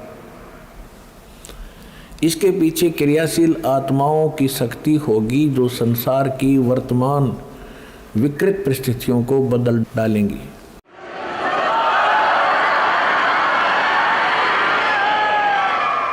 उन्नीस 1999 में ये क्या बोला गया है कि एक ऐसे व्यक्ति ने जन्म लिया है जिसकी अकेले ही उत्पादित शक्ति किसी भी शक्ति संपन्न राष्ट्र के बराबर होगी।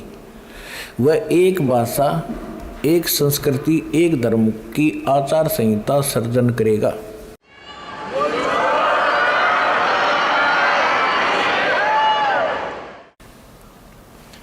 यहाँ देखिएगा 43 पृष्ठ पे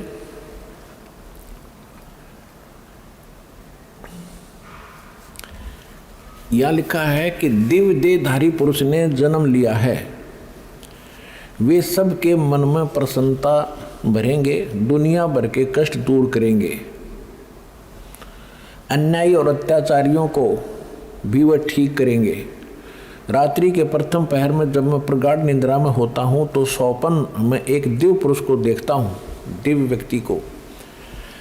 किसी जलाशय के निकट बैठे हुए इस योगी के मस्तक में दोनों भौं के जहाँ मिलती है तो उसमें अर्ध चंद्रमा के दृश्य होते हैं। उसके बाल सफ़ेद हैं, सुब्बर वेशभूषा है यानी साधारण सुंदर, वर्ण गौर है, गोरा कलर है तथा पैरों में चर्म विहीन पाहन यानी पादुकाएं हैं। बिना चमड़े की जूतियां पहनता है। आज तो हमने पूरे अनुयायियों से कोई बैन लगा रखा है कि चमड़े की जूती तुमने पहननी है नहीं, मैं तो पैरूँ था कितने।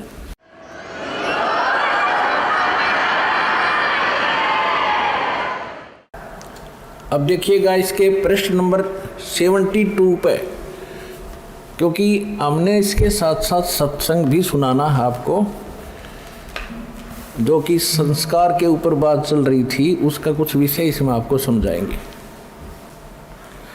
इसके 72 पृष्ठ पर देखिएगा, यहाँ लिखा है कि इतिहास के अद्वितीय महापुरुष के बारे में नॉस्ट्रेडमस ने भी कुछ संकेत दिए हैं। उसके मस्तक में चंद्रमा होगा, वेशभूषा बहुत सादी होगी, यानी लाल पीले कपड़े नहीं होंगे, उसके लंगोट लंगाट बांध के नहीं घूमेगा।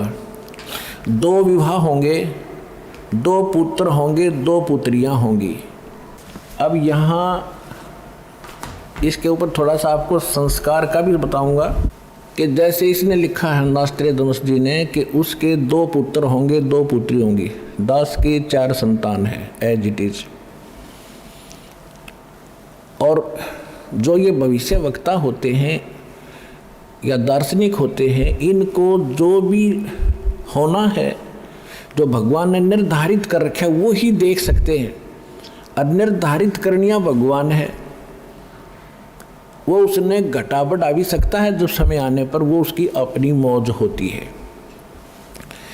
इसमें लिखा है कि उसके 2 विवाह होंगे। तो पुण्यात्मा परमात्मा ने संस्कार काट दिया दास का। 2 विवाहों का संस्कार था जो भगवान ये देख रहे हैं, तो गलत थोड़ी देख रहे हैं। और 4 संतान का भी संस्कार था, वो चारों उत्पन्न भी हो गए। अब उत्पन्न होने मात्र से बात नहीं बनती, आगे इनकी परवरिश, इनके विवाह शादी, तो बहुत लंबा कार्य था, बहुत बड़ा ऋण था हमारा इनका, तभी तो संतान रूप में मेरे पास आए। तो 1988 में दास को उपदेश प्राप्त हुआ, 1994 में दास को यह मजदूरी मिल गई। यदि परमात्मा की शरण ना होती, समर्थ की शरण ना होती, तो इनके साथ ही रह करके इनका लेन देन करना था। फिर परमात्मा ने उनका लेन देन तो खुद किया और दास को अपने शरण में लेकर, ये दास जूनियर इंजीनियर जेई की नौकरी करता था हरियाणा सिंचाई विभाग में। और ये भी ना कोई सोचा किसी का भरम हो जाए, कोई मांगनियाँ खानियाँ था, इसलिए वो छोड़ दिया हुआ छोटी नौकरी ना, 2 रोटी बढ़िया मिल रही थी। तो कहने का भाव ये है कि परमात्मा ने दास को अपनी शरण में लेकर,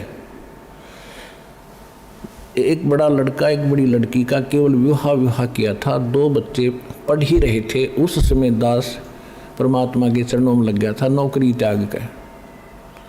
और वो बच्चे आज अन्य से कम नहीं हैं, यानी मालिक ने उनको औरों से भी के इक्विवेलेंट ही उनकी परवरिश करके, जो दास ने करनी थी वो भगवान ने करी। मेरा संस्कार काट दिया ना, मैं नमुल जा रहा तब फिर आप तक कैसे पहुंचा पाता इस अनमोल ज्ञान को। और दूसरा था विवाह का, यदि दूसरा विवाह हो जाता तो मैं वही लटपट रहता, परमात्मा ने भी कैंसिल कर दिया। अब जैसे क्या बनती है, एक चुटकुला है छोटा सा, एक व्यक्ति के 2 विवाह हो गए किसी कारण से, कोई संतान ना थी बड़े वाली का। तो कुछ दिन के बाद वो आपस में झगड़ा बहुत करने लगी। तो दोनों के मायके वाले आकर के उन्होंने क्या फैसला किया, भाई ऐसे नहीं, इनको अलग अलग कर दो, एक को ऊपर चौबारे में, दूसरी को नीचे। ठीक है। फिर उनका झगड़ा रहने लगा कि एक कहती है कि मेरे पास कम आता है, नीचे रोटी खाए जाता है। फिर वो झगड़ा मिटाया, उन दोनों के मायके वाले फिर आ गए। उन्होंने कहा भी ऐसे करो, एक दिन इसका यहाँ पर खाना खाएगा, एक दिन ऊपर, एक दिन नीचे। उन्होंने कह दिया भी प्रथम एक कम ने तो नीचे, और द्वितीय न ऊपर, तृतीय न नीचे, चतुर्थी न ऊपर, ऐसे खाएगा। ठीक है। एक दिन क्या हुआ, वो छठ और सातम इकट्ठी होगी। अब जो ही वो दरवाजे में आया, नीचे वाली ने उड़े पकड़ लिया हाथ, ऊपर वाली ने दूसरा पकड़ लिया, उसने खींच के लेगी ऊपर ने जिन्ने में गए। फिर वह भाग के लाई नीचे घसीट के उसने, अगनाथ सातम है, वह का छठ है, उसके गोड्डे फोड़ दिए रिहर्सल करके। तब पुण्यात्माओं 2 विवाह हो जाते थे, मेरे उड़े गोड्डे फूटे जाते। परमात्मा ने दया कर दी, एक कम साथ दी। फिर क्या हुआ, क्योंकि ये 2 विवाह इतने बुरे बताए हैं कि एक बार उसी व्यक्ति का चोरी होगी, चोर पकड़ लिया, पंचायत हुई, पंचायत में फैसला हुआ भाई जिसका धन जा रहा है वो बता दे इसको क्या सजा दें। और जिसके 2 ब्याह हो रहे थे वो दुखी छक्का था, इन्होंने बोला इसके 2 ब्याह कर दो और छठ सातम इकट्ठी होगी जब देखूंगा इसने। तो यार छठ सातम के चक्कर में ये मालिक ने ये संस्कार दास का चेंज कर दिया।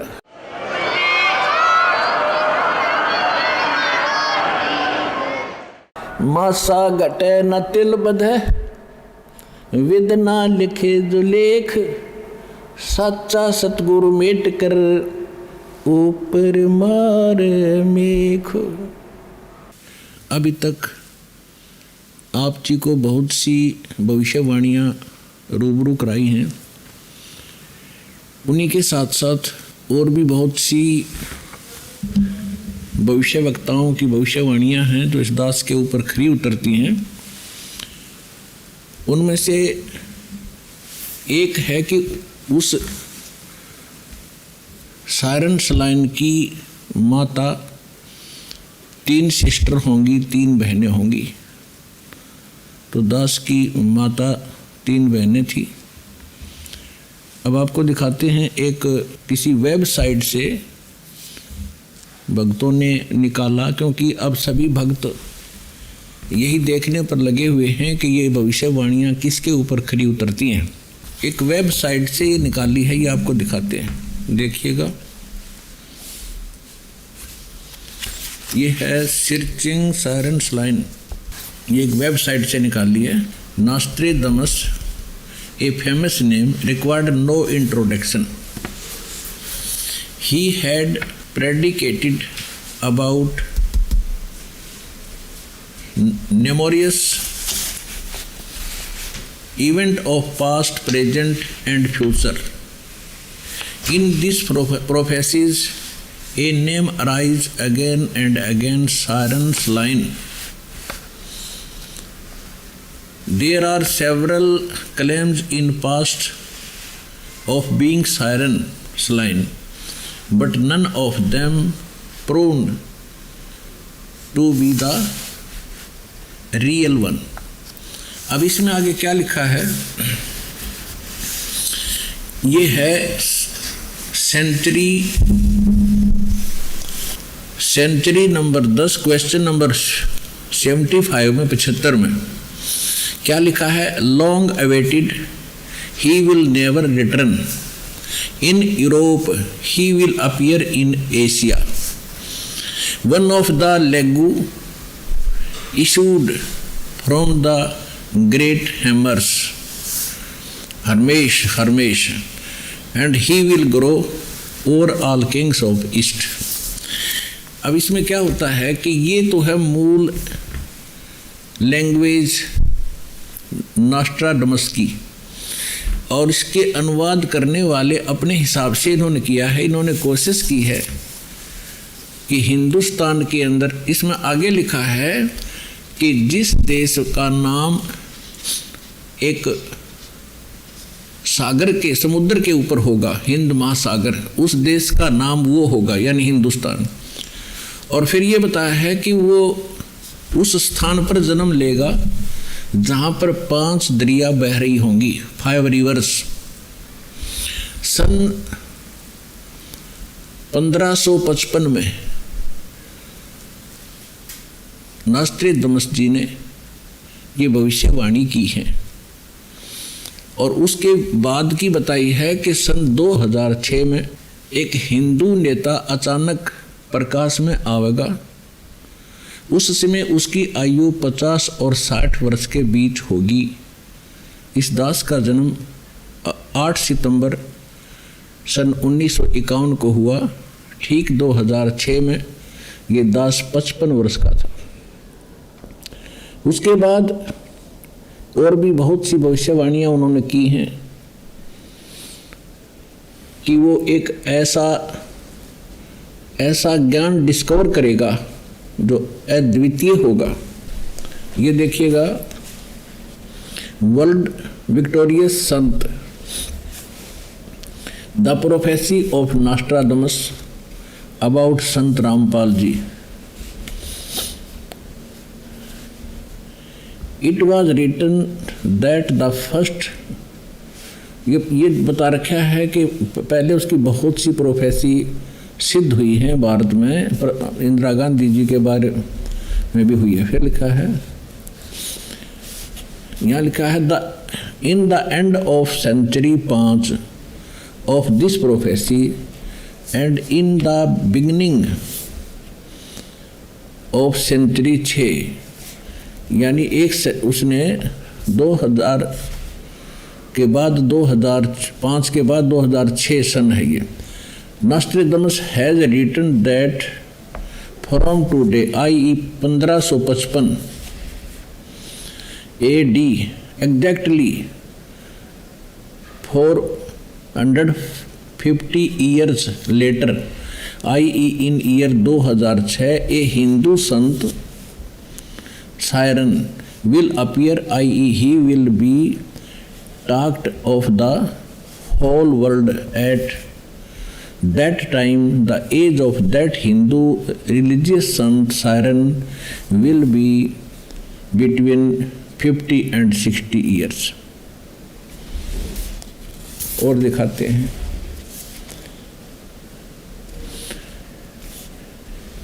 making everyone follow the same rule, regulation and discipline, he will bring them on the true path। I in Nostradamus prove one thing indisputably, that Siren, यानी religious leader, will discover a new knowledge। He will neither be Christian, वो न तो Christian होगा कभी भी, वो न Christian हरगिज नहीं होगा, नॉर ए मुस्लिम, ना वो मुस्लिम होगा, नॉर ए जू, he will definitely be Hindu। He will be more intelligent than the former religious leaders and he will be invincible।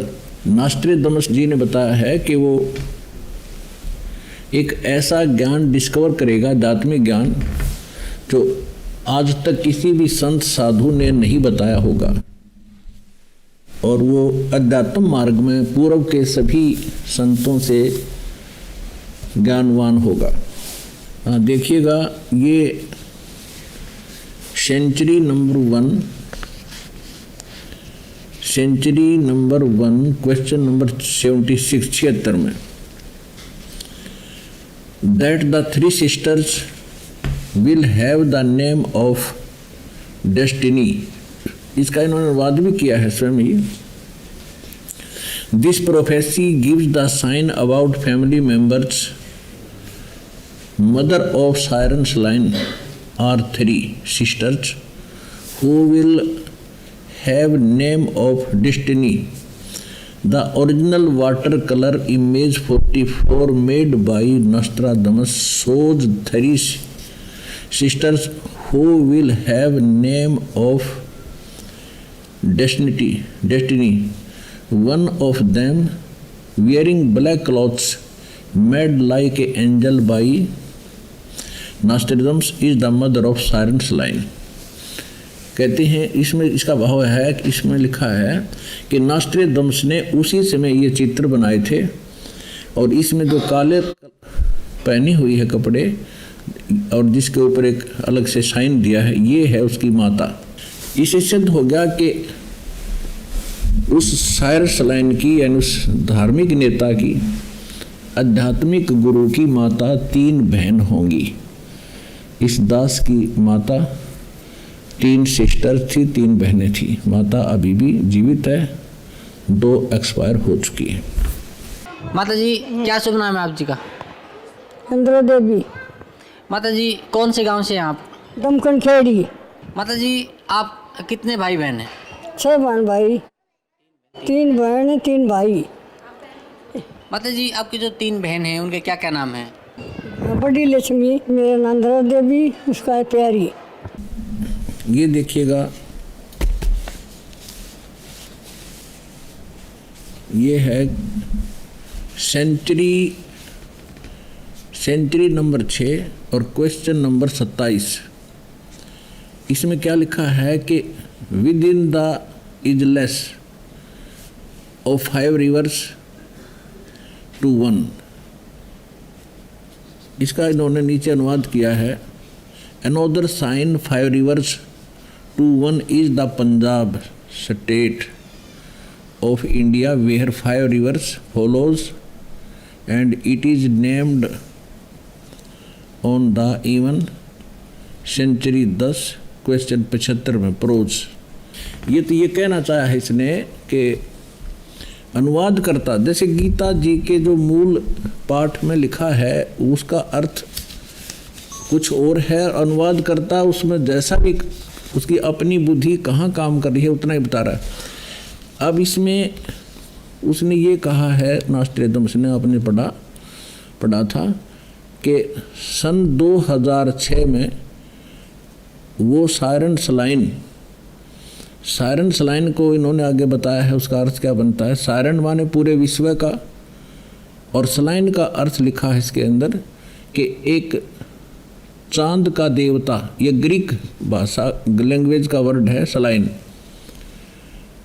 यानी एक सुंदर प्रकाश, शीतल प्रकाश का देवता, यानी सबको अच्छा ज्ञान, भाईचारा बढ़ाने वाला, यथार्थ ज्ञान देने वाला जो देवता यानी एक महापुरुष, उसके विषय में सलाइन शब्द का ये अर्थ बताया।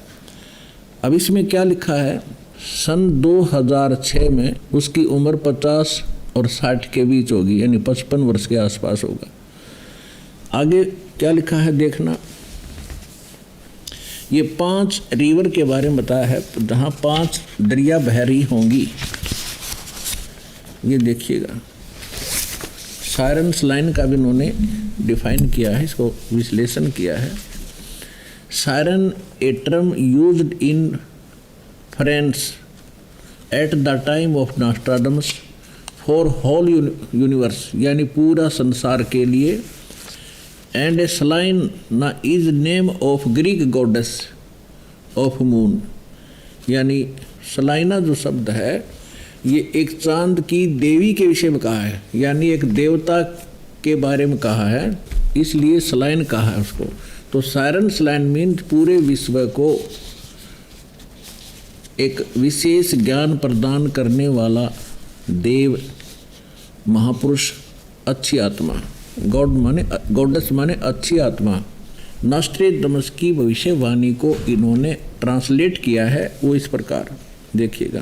Punjab, the word Punjab is a combination of the Indo Iranian words पंज 5 एंड आब माने water. Thus the land of 5 rivers. The 5 rivers are the tributaries of the Indus river, namely Chenab, Jhelum, Ravi, Beas and Sutlej. इसका कहने का भाव ये है कि जिस स्टेट में, जिस स्थान पर 5 दरिया बहती हों वहाँ पर उसका जन्म होगा। और पुण्यात्माओं, भाई बाल्य वाली जन्म साखी में आप जी ने पढ़ा था कि एक समय श्री नानक देव साहब जी के साथ बाला और मर्दाना भक्त प्रहलाद के लोक में गए, तो वहाँ मर्दाना के पूछने पर भक्त प्रहलाद ने बताया कि यहाँ मेरे इस लोक में केवल 3 महापुरुष आ सकते हैं। नंबर 1 परमेश्वर कबीर जी, वो आ चुके हैं। दूसरे ये नानक देव जी, दूसरे ये नानक देव जी, और एक और आएगा, फिर ना यहाँ कोई पहले आया है ना आगे आ सकेगा। और जो यहाँ मेरे लोक में और आवेगा वो इन्हीं महापुरुषों जैसा महान होगा, परमेश्वर कबीर जी जैसा और श्री गुरु नानक देव जी जैसा। तो मर्दाना ने पूछा कि कब आएगा वो और किस पृथ्वी पर आएगा, किस धरती पर आएगा। तब प्रहलाद भक्त ने कहा कि नानक साहब जी के यहाँ से जाने के बाद सैकड़ों वर्ष के बाद आएगा और पंजाब की पृथ्वी पर, धरती पर जन्म लेगा। फिर मर्दाना ने पूछा कि कबीर जी दुल्हा थे, नानक जी खत्री हैं, वो कौन सी जाति से होगा। तो प्रहलाद ने बताया कि वो जाट जाति से होगा।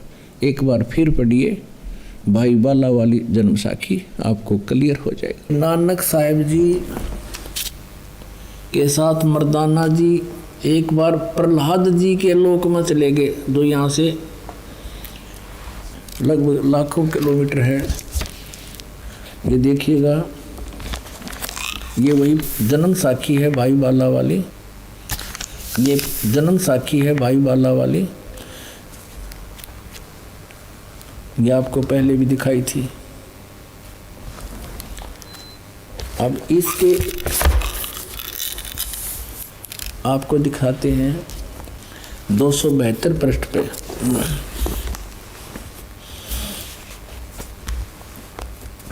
प्रहलाद भगत नाल गोष्ठी 272 पृष्ठ पे। तो प्रहलाद भगत की जब नानक साहिब जी मर्दाना और बाला वहाँ पहुँचे प्रहलाद भगत के लोक में, तो प्रहलाद भगत की नानक तपाजी तैनू कलयुग विच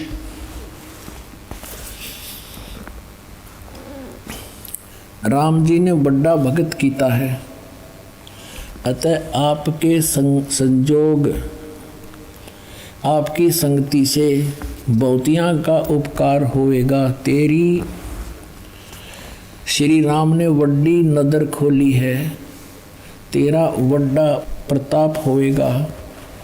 इस कलयुग विच अगे कबीर भगत ऐथे आया है। अब देखो, बिना ज्ञान के भगवान को तो भगत कह रहा प्रहलाद जी। कबीर भगत इथे आया है, यहाँ पर आया है, अति जा आपको कर्ता ने आंदा है, यहाँ भेजा है। भा मर्दान ने आंदा है, ता मर्दान ने पूछिया प्रहलाद भगत नू पूछिया, हे भगत जी तुसी भी वड्डे भगत हो, अते तुम्हारे पीछे भी राम जी ने वड्डा चरित्र चलत दिखाया है, एक बहुत बड़ा यानी नरसिंह रूप धारण किया था। तेरी राम जी ने वड्डी नदर खोली है। भगत जी ऐथे होर कोई भी पहुँचिया है कि कबीर अते नानक तपा जी ही पहुँचिया है। ता प्रहलाद भगत बोलिया, भाई नानक तपे पासों पूछ ले और भी आवसी के ना आवसी, या कोई और आओगा कि नहीं आओगा। कोई ता भगत मर्दान ने किया जी तुसी वड्डे भगत हो, अगली ते पिछली सब आपनो सतयुग थी, सतयुग तक आदि लेकर मालूम है। ता प्रहलाद भगत ने कहा कि सुन भाई, इस जी हा कोई होएगा ता ऐथे पहुँचेगा, यानी नानक जी जैसा कोई होगा या तो यहाँ पर पहुँचेगा। होरस दा ऐथे पहुँचण दा काम नहीं, होर आगे वड्डे वड्डे भगत होए हन, अते होणगे पर पहुँचया कोई नहीं। ता फिर मर्दा ने पूछिया जी ऊ कद होए सी और किते नेड़े जुग विच होसी, यानी वो कब होसी और को नेड़े तेड़े होगा या नज़दीकी होसी। ता प्रहलाद भगत किया सुन भाई कलयुग विच होएगा और जद नानक तपा सचखंड जावेगा ता उस तो पीछे ये लिखा 100 वर्ष वरे, यहाँ लिखना यहाँ बोला था उसने सैकड़ों वर्ष के बाद, यहाँ इन्होंने वहाँ फिर 100 लिखना था, इसमें बस एक पर मात्रा होती 100 हो जाता, यहाँ पर 100 वर्ष, ये 100 वर्ष लिख दिया इन्होंने। उसी 100 वरे होसी अते एन्हा तेहा ते बगैर होर कोई ना आवसी, यानी इन तीना के बिना यहाँ पर कोई नहीं आ सकता। ता मर्दान ने पूछिया जी तीन केड़े हन। ता प्रहलाद भगत की हा भाई आगे कबीर होया है ते हुण नानक तपा हुआ है अते फिर ऊ होसी। ता मर्दान ने पूछिया जी कबीर जुलाहा होया ते नानक खतरी होए अते जी ऊ किस वर्ण होएगा, वो किस वर्ण विच होएगा, यानी किस जाति से होएगा, ते किस धरती पर होएगा होसी और केड़े शहर ता। प्रहलाद भगत की हा भाई पंजाब की धरती ते और वर्ण जट वर्ण होगा, यानी जाट जाति में होगा।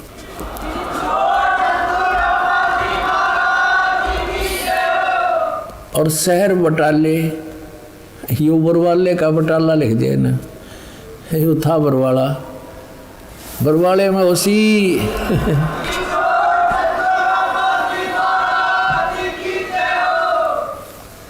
अब इसमें स्पष्ट कर दिया कि केवल 3 ही होंगे इस पृथ्वी पर इस राज को जानने वाले। एक तो भगवान स्वयं आए थे कबीर परमेश्वर, अब उनको तो कोई समझ नहीं सका, वो तो परमात्मा थे ही। फिर नानक साहिब जी को उन्होंने ये ज्ञान दिया, उन्होंने तो प्रहलाद भक्त ने स्पष्ट कर दिया कि वो कौन कौन यहाँ आएंगे, और ये भी स्पष्ट कर दिया कि वो जाट जाति में होगा। इन बटाला लिख दिया, वो बरवाला में, उसका जो प्रचारक क्षेत्र बरवाला होगा, ये बरवाला आपके समक्ष है। बाकी बटाला के अंदर कोई भी जाट संत नहीं हुआ जो नानक साहिब जी के गुण रहस्यों को समझ सका हो। इति सिद्ध। आप जी को एक बात यहाँ और ध्यान दिला दूँ कि जिस समय दास का जन्म हुआ, मुझ दास का 8 सितंबर 1951 में, उस समय हरियाणा और पंजाब एक ही प्रांत, पंजाब प्रांत था। इसलिए भक्त प्रहलाद ने और नास्त्रे दमसिंह जी ने यही कहा है कि उसका जन्म वहाँ उस स्थान पर होगा जहाँ 5 दरिया बह रही होंगी, यानी उसके नाम पर उस क्षेत्र का नाम होगा 5 दरियाओं के नाम पर पंजाब। तो 1966 में विभाजन हुआ है पंजाब का। 1966 में 1 नवंबर 1966 में हरियाणा प्रांत अलग बना है। जिसमें दास का जन्म हुआ उस समय ये पंजाब प्रांत था। ये भ्रम ना हो, ये शंका ना उत्पन्न हो, इसलिए यहाँ ये स्पष्ट करना अनिवार्य समझा। पुण्यात्माओं,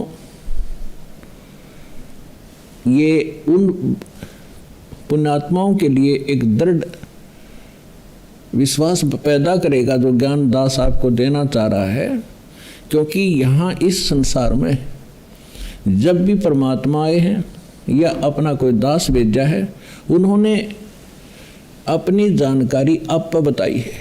परमेश्वर कबीर जी कहा करते, हम ही अलख अला हैं, कुतुब गोस और पीर, गरीब दास खालिक दनी हमरा नाम कबीर।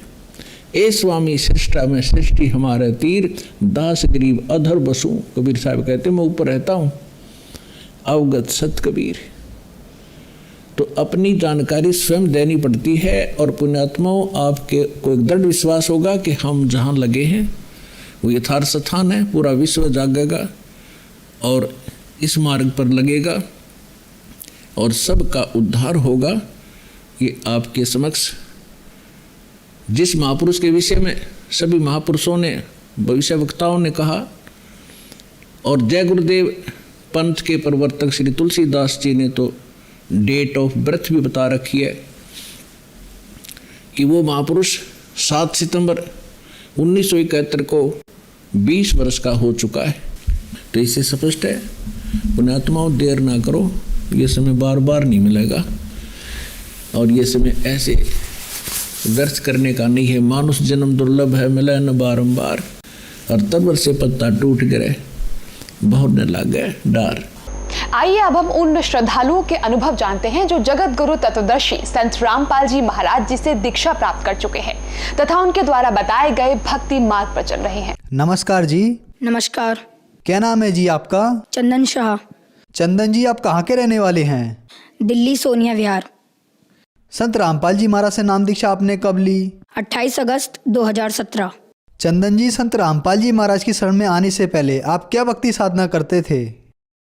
हिंदू धर्म में प्रचलित सभी देवी देवताओं की भक्ति किया करते थे। जैसे काली माँ की हम इष्ट मान के उनकी पूजा किया करते थे, और बाकी जैसे मम्मी पापा कहा करते थे कि आज बेटा रविवार है, आज जाओ आप शिव जी को जल चढ़ाए आओ, तो जाते थे। जो जो हमें कहा जाता था हम सभी भक्ति साधनाएं करते थे। बल्कि हमें ये भी नहीं पता था कि लाभ कहते किसे हैं, क्योंकि इन लोगों का विधान है, इन देवी देवताओं का, कि जैसा कर्म करेगा वैसा ही ये दंड देंगे या हमें वैसा ही परिणाम देंगे। तो ना ही तो ये हमें सुख दे सकते थे, ना ही कोई अन्य लाभ दे सकते थे। जैसा हम कर्म करते थे वैसा ही ये दे सकते थे। इस वजह से हम जैसा कर्म करते थे हमें प्रारब्ध प्राप्त होता था। जैसे मेरी मम्मी को बहुत पुराना कमर का दर्द रहता था, वो तमाम डॉक्टरों से दिखाया, तमाम MRI करवाए, एक्सरे करवाए, पर कहीं से लाभ प्राप्त नहीं हुआ, क्योंकि वो सही नहीं हो रहा था। बहुत जगह हमने धक्के खाए। फिर उसके बाद मम्मी ने अंत में जाके मम्मी ने हार मान ली कि अब फिर मम्मी को किसी ने बताया कि ये एक गुरु हैं जय गुरुदेव जी, आप उनके पास जाइए, वहाँ से सही होगा। तो मम्मी ने उनसे नाम भी लिया, और लेकिन वो भी करते करते मम्मी को कोई लाभ प्राप्त नहीं हुआ। उनकी भी भक्ति मम्मी अभी तक करती आ रही थी। फिर मेरे मामा जी थे, और बाकी मेरे मामा जी के भूत भी लगा करते थे। हमारे भूत प्रेत की बाधाएं थी। हमारे घर में काफ़ी भूत प्रेत की बाधाएं थी, जिनसे हमारे घर में हमारे नाना जी ख़त्म हो गए, दादाजी, ऐसे करते करते हमारे सारे बुज़ुर्ग ख़त्म होते जा रहे थे। भूत प्रेत की ज़्यादा बाधाएं थी हमारे घर में। और बाकी मेरी बहन की तबीयत ख़राब रहती थी, काफ़ी कमज़ोर थी वो, उसकी कभी पैरों की नस चलने लग जाती तो उसे अस्पताल लेके भागना पड़े। हफ्ते में कम से कम 4 दिन तो अस्पताल में बीतते थे हमारे। बाकी मेरी भी तबीयत ख़राब रहती थी। मुझे अचानक से फ़ीवर होता था और पता नहीं कब वो बढ़ जाता था, हाई लेवल पे हो जाता था। और संत रामपाल जी महाराज से जुड़ने से पहले मुझे टाइफाइड हो गया। टाइफाइड जो हुआ तो फिर मेरे को हाई लेवल का टाइफाइड हो गया। उसमें डॉक्टर के पास गए तो उन्होंने कहा कि उन्होंने मेरा खून जांच किया। सबसे पहले उन्होंने बताया इसका खून काला हो चुका है, अब ये ज़िंदा नहीं बच सकता, अब आप कहीं पे भी ले जाओ इसे, ये ज़िंदा नहीं बच सकता। हमें काली माँ की भक्ति करते हुए हमें कोई लाभ नहीं मिले। हमने उन्हें इष्ट रूप में पूजा, हमें कोई लाभ नहीं हुए, बल्कि हमें दिन प्रतिदिन नुकसान होती रहती थी। हमारी आर्थिक तंगी थी, काफ़ी फाइनेंशियल प्रॉब्लम थी हमारे घर में। तो जगत गुरु तत्वदर्शी संत रामपाल जी महाराज से जुड़ने से पहले हम जितनी भी भक्ति साधनाएं करते थे उनसे हमें कोई लाभ प्राप्त नहीं हुए। तो फिर इन सब परेशानियों के बीच आपको संत रामपाल जी महाराज की जानकारी कहाँ से मिली? हाँ, हमारे मामा जी आए थे हमारे घर पे, तो उन्होंने हमें ज्ञान गंगा पुस्तक दी। तो मेरे अंदर ललक आ गई कि अब ये ज्ञान गंगा पुस्तक है, इसे पढ़ना चाहिए, अच्छी ज्ञान की पुस्तक है। तो मामा ने कहा कि इसे ज़रूर पढ़ना। तो मैंने उसे 3 महीने में पढ़ी, और उसके बाद मैंने ज्ञान समझ के सदगुरु संत रामपाल जी महाराज के पास पहले मैंने अपनी मम्मी को भेजा कि मम्मी आप जाओ, नाम लेकर आओ, अगर आपको कुछ लाभ मिलता है तो मैं भी आपके साथ जुड़ जाऊंगा। तो फिर मम्मी ने वहाँ से नाम दीक्षा ली। तो मम्मी आई तो मम्मी के कमर का दर्द एकदम छूमंतर हो गया, जैसे ऐसा लग रहा था कि वो दर्द था ही नहीं उनके। और फिर मैंने सोचा कि जब मम्मी के सही हो गया तो मुझे भी सही हो जाएगा। फिर मैंने मम्मी से कहा मम्मी बस आप मेरे को नाम दिला दो। मेरे रीढ़ की हड्डी में उस समय बहुत दर्द रहता था, टाइफाइड की वजह से भूख नहीं लगती थी मुझे। तो रीढ़ की हड्डी में ज़्यादा पेन रहता था मेरे। मैं बेड पे पड़ा रहता था। और फिर उस दिन जिस दिन नाम लेने जाना था 28 अगस्त को 2017 में, तो मैं उस दिन 5 किलोमीटर साइकिल अकेले चला के लोनी तक गया था। आप मानेंगे नहीं, मेरी तबीयत इतनी ख़राब थी, फिर भी मैं संत रामपाल जी महाराज से मैंने कहा, अगर आप भगवान हों तो आप मेरे को अपने पास सही सलामत लेकर अपने पास तक पहुंचा दो, मैं आपसे ज़रूर नाम दीक्षा लूँगा।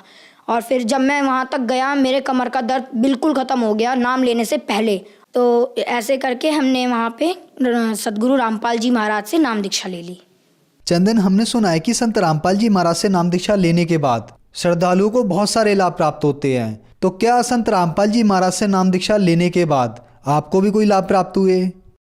जी हाँ सर, हमें लाभ प्राप्त हुए। हमें सबसे पहले तो आध्यात्मिक ज्ञान पता लगा। हमें ये पता लगा कि आखिर सच्ची भक्ति क्या है, उसकी विधि क्या है। शास्त्र अनुकूल भक्ति प्राप्त हुई संत रामपाल जी महाराज से। उसके बाद हमें शारीरिक सुख भी मिले, आर्थिक सुख भी मिले। जैसे कि मम्मी के कमर का दर्द सही हुआ, बहुत पुराना दर्द।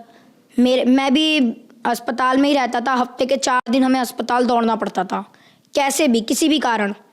किसी को कुछ हो जाता था, किसी को कुछ हो जाता था। तो हमारे उन सब चीज़ों में फ़र्क आया। फिर हमने संत रामपाल जी महाराज से जब नाम लिया, उसके 15 दिन बाद हमारे घर में ऐसा माहौल बनने लग गया कि जैसे अब सुख ही सुख थे हमारे घर में, क्योंकि अब कलेश रहता नहीं था ज़्यादा, क्योंकि परमात्मा का ज्ञान सबको मिल गया था। इस वजह से ज़्यादा कलेश नहीं रहता था। पापा को काफ़ी ज़्यादा टेंशन रहती थी पहले, तो अब वो भी नहीं रहती थी। टेंशन इस बात की थी क्योंकि पापा के ऊपर कर्जा काफ़ी चढ़ गया था। तो अब संत रामपाल जी महाराज से जुड़ने के बाद पापा का कर्जा धीरे धीरे उतरता जा रहा है। और बाकी मेरी बहन जो तबीयत ख़राब रहती थी उसकी वो काफ़ी कमज़ोर थी हमारे घर में सबसे ज़्यादा। जैसे मेरे को टाइफाइड हुआ था ना, उनसे पहले उन्हें चिकनगुनिया हो गया था, तो वो एडमिट थी अस्पताल में। हम संत रामपाल जी महाराज से इसी बीच जुड़ गए। तो हमने कह दिया कि आप डॉक्टर को कि आप इन्हें डिस्चार्ज करो, अब जो करेंगे हमारे संत रामपाल जी महाराज सही कर देंगे।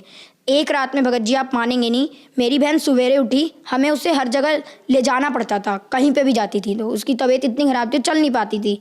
सवेरे उठी और उसने खुद ही गई बाथरूम में, उसने मुंह धोया, आई और खाना भी उसने खुद ही खाया। हमें खिलाना पड़ता था, बेड पे ले जाना पड़ता था उसे खाना खिलाने के लिए, पर लेकिन वो खुद उठ के आई और उसने खुद खाना खाया। और उस दिन के बाद आज तक है हमारे घर में किसी ने भी एक टैबलेट तक नहीं खाई है किसी भी बीमारी की, वो सही हो जाती है अपने आप। और बाकी अन्य लाभ ये हुआ, परमात्मा ने मुझे दर्शन दिए सतगुरु रामपाल जी महाराज ने, और वो मुझे सतलोक लेकर गए 12 अप्रैल सन 2018 में। मेरे को वो सतलोक लेकर गए परमात्मा। सतलोक में भी मेरे को विश्वास तो नहीं हो रहा था, पर लेकिन मैं उस दिन 8 बजे मेरी आंख लग गई। मैं सोया और फिर उसके बाद मेरे को काल के दर्शन हुए। मैं काफ़ी डर गया। मैं 10 बजे उठा, 10 साढ़े 10 के करीब उठा मैं, और फिर उसके बाद मेरे को नींद नहीं आई 1:30 बजे तक, क्योंकि मैं काफ़ी डर गया था। मैं सतनाम का जाप करता रहा। मेरे को फरवरी में मिल गया था सतनाम का जाप, 25 फरवरी को, और मैं सतनाम का जाप करता रहा 1:30 बजे रात तक, करता रहा। ऐसे करते करते 1:30 बजे मेरे को अपने आप नींद आ गई। उसके बाद जगत गुरु तत्वदर्शी संत रामपाल जी महाराज ने मुझे दर्शन दिए। उनके मतलब उन्होंने जब दर्शन दिए तो उनके शरीर के आगे पीछे रोशनी सी चल रही थी, चक्कर सा था। तो उन्होंने क्या किया, उन्होंने ऐसे करके हाथ बढ़ाया, तो हाथ बढ़ाया, मैंने उनका हाथ पकड़ा, उन्होंने मेरे को खींच लिया। उन्होंने जो खींचा तो ऐसे लगा मैं जो उनके शरीर के आसपास की रोशनी थी मैं उसमें समा गया। अंदर जब गया तो मैंने देखा आत्माएं कहीं इधर उड़ रही हैं, कहीं इधर उधर मतलब विचरण कर रही हैं, और वहाँ का बहुत अच्छा मौसम, वहाँ ना ही सूरज ना ही कुछ, वहाँ वो प्रकाशित लोक था बस। वहाँ पे हर आत्मा के शरीर से रोशनी निकल रही थी। फिर मेरे को अंदाज़ा लग गया कि ये परमात्मा मेरे को सतलोक लेकर आए हैं। फिर उसके बाद संत रामपाल जी महाराज मेरे को सतलोक में मिले, और उन्होंने मेरे को जहाँ कबीर जी का आसन है वहाँ पर लेकर गए। वहाँ पर एक बहुत से बड़े गोमज में बीच में परमात्मा जैसे राजा होता है वैसे बैठे हुए थे सिंहासन पे, और उसके बगल में दरबारियों की तरह जैसे हमारे संत गरीबदास जी महाराज, संत रामपाल जी महाराज, ये सब वहाँ पे अन्य रूप बना के बैठे हुए थे। रामदेवानंद जी महाराज, चितानंद जी महाराज, जितने भी गुरु हमारे गुरु जी से पहले हुए, संत रामपाल जी महाराज से पहले, वो सब दरबारी की तरह बैठे हुए थे वहाँ पे। मैंने कबीर जी को दंडवत प्रणाम किया। उतने में वहाँ पे एक आत्मा आई, तो कबीर जी ने कहा कि इन्हें ये नए मेहमान हैं, इन्हें सतलोक घुमा दो। तो फिर उन्होंने मेरे को एक यान दिया। यान के अंदर हम जा रहे थे हम दोनों, वो आत्मा भी थी मेरे साथ। वो लेकर जा रही थी तो एक पहाड़ था, पहाड़ के बीच से वो मुझे निकाल रही थी। मतलब 2 पहाड़ थे, उनके बीच में बिल्कुल गैप नहीं था कि हमारा यान निकल सके। तो मैंने कहा कि आप मुझे मत निकालो, मैं मर जाऊंगा, क्योंकि यहाँ गैप नहीं है, अब इतनी सी जगह में हम कैसे निकलेंगे। तो उन्होंने कहा बेटा यहाँ की कोई भी वस्तु नाशवान नहीं है, ये अमर लोक हैं, अविनाशी लोक हैं। तो फिर इतना कहते ही पहाड़ के बीच से हम निकल गए। और जब मैंने आंखें मींच ली, मैं काफ़ी डर गया था। फिर मैंने जब आंखें खोली तो हम पहाड़ को पार कर चुके थे और मुझे कुछ भी नहीं हुआ था। तो फिर उन्होंने मेरे को ऐसे करते करते मेरे को उन्होंने एक वहाँ पे दूध की नदी बहती है वहाँ पे लेकर गए। तो मैं उसे, वो आत्मा तो पी रही थी पर लेकिन मैं पी नहीं पा रहा था उसको। फिर संत रामपाल जी महाराज वहाँ पे दर्शन दिए उन्होंने मेरे को। संत रामपाल जी महाराज के रूप में कबीर जी आए थे वहाँ पे, उन्होंने मेरे को दर्शन दिए और उन्होंने मेरे को फिर अपने हाथों से दूध पिलाया। बहुत अच्छा लगा मेरे को, बहुत अच्छी फीलिंग आई वहाँ पे। मैंने कभी सोचा भी नहीं था कि संत रामपाल जी महाराज इतनी ऊंची शक्ति के हैं। और उन्होंने मेरे को वहाँ पे पूरा सतलोक घुमाया। जैसे धीरे धीरे करके वो मेरे को लेकर गए, उन्होंने कहा बेटा देखो ये जगह है, ये जगह है। और यहाँ पे इस फलदार वृक्ष थे, वहाँ पे काजू किशमिश लगे रहते थे। तो मेरे को बीच में भूख लग गई। मैंने कहा संत रामपाल जी महाराज गुरुजी मुझे भूख लग रही है। तो उन्होंने क्या किया कि उन्होंने एक हाथ यूँ किया और एक हाथ इधर किया। तो इसमें एक कटोरी आई, उसके अंदर खीर भरा हुआ था और इधर पानी का एक गिलास आया और मैंने उसे खा लिया। फिर मेरा पेट भी भर गया। उसके बाद फिर मैंने कहा गुरुजी अब मेरा यहाँ से जाने का मन नहीं कर रहा है। संत रामपाल जी महाराज से कहा मैंने। तो उन्होंने कहा बेटा देखो तुम यहाँ से जब गए थे तो तुम भक्ति युक्त थे, तुमने अपना कर्म बिगाड़ लिए, तुम्हें जाना नहीं चाहिए था यहाँ से, तुम चले गए, तुम भक्ति युक्त थे। तो अब जब तुम आओगे ना यहाँ पे तो भक्ति युक्त ही आओगे, ऐसे मैं तुम्हें ला नहीं सकता यहाँ पे। जब तक तुम्हारे अंदर भक्ति नहीं होगी, दृढ़ता नहीं होगी मेरे प्रति, मैं तुम्हें नहीं ला सकता यहाँ पे। तुम यहाँ रह नहीं सकते, तुम्हें उस लोक में जाना पड़ेगा, सेवा करनी पड़ेगी, भक्ति करनी पड़ेगी, दृढ़ होके सार नाम लेना पड़ेगा, जब तुम यहाँ आ सकते हो और यहाँ पे जब ही तुम रह सकते हो, वरना मैं तुम्हें यहाँ नहीं रख सकता। तो उन्होंने मेरे को, मैं उस दिन 1:30 बजे सोया था रात में और सुबह 9 बजे उठा। ये तो नॉर्मल सी बात है कि किसी दिन ज़्यादा नींद आ गई तो मैं सो गया, तो मेरे घर में किसी ने उतनी टेंशन भी नहीं ली। तो मैं जब आया मेरे को गुरुजी ने वहाँ छोड़ दिया कि जाओ अब तुम नीचे जाओ भक्ति करना। मैं नीचे आया, मैंने मम्मी को ये सब बताया। तो फिर मम्मी कह रही कि ऐसा हो नहीं सकता। तो फिर मम्मी ने उसी समय, मैंने कहा मम्मी आप दंडवत करो, अगर मेरी बात सच है ना तो आपको गुरुजी दंडवत करते समय मेरी बात महसूस करा देंगे। उनको दंडवत किया मेरी मम्मी ने, संत रामपाल जी महाराज को। फिर संत रामपाल जी महाराज ने, उन्हें पता नहीं क्या उनके अंदर से फीलिंग आई कि उन्होंने कहा कि बेटा तू जो भी बोल रहा है तू सच बोल रहा है, मुझे पता लग गया अब। और फिर सतलोक गया मैं, तो मेरे अंदर दृढ़ता आ गई।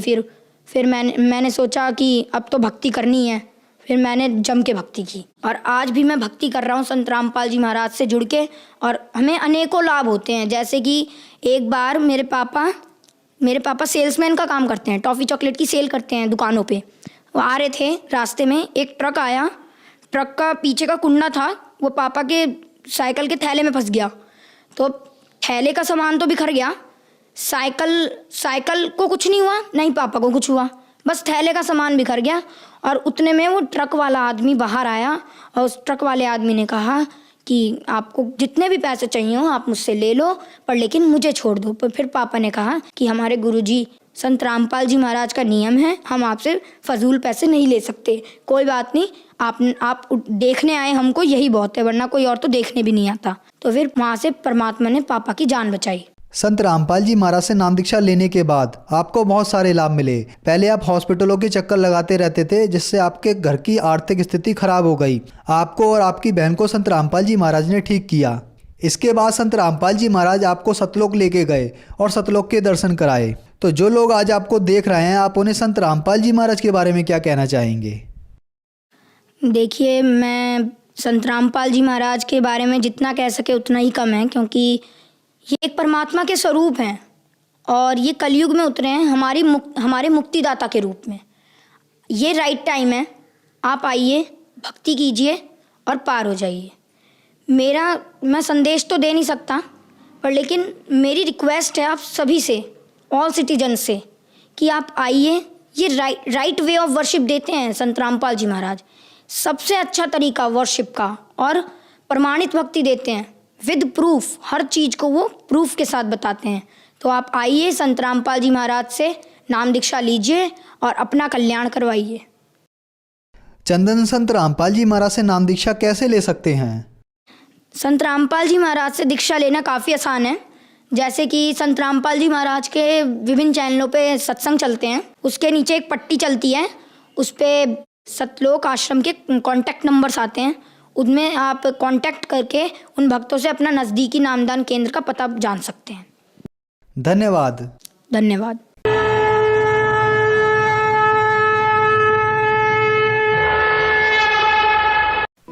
आप सुन रहे थे जगत गुरु तत्वदर्शी संत रामपाल जी महाराज के मंगल प्रवचन। अधिक जानकारी के लिए संपर्क करें 8222-880-541, 8222-880-542, 8222-880-543, 8222-880-544। हमारी वेबसाइट है www.jagatgururampalji.org।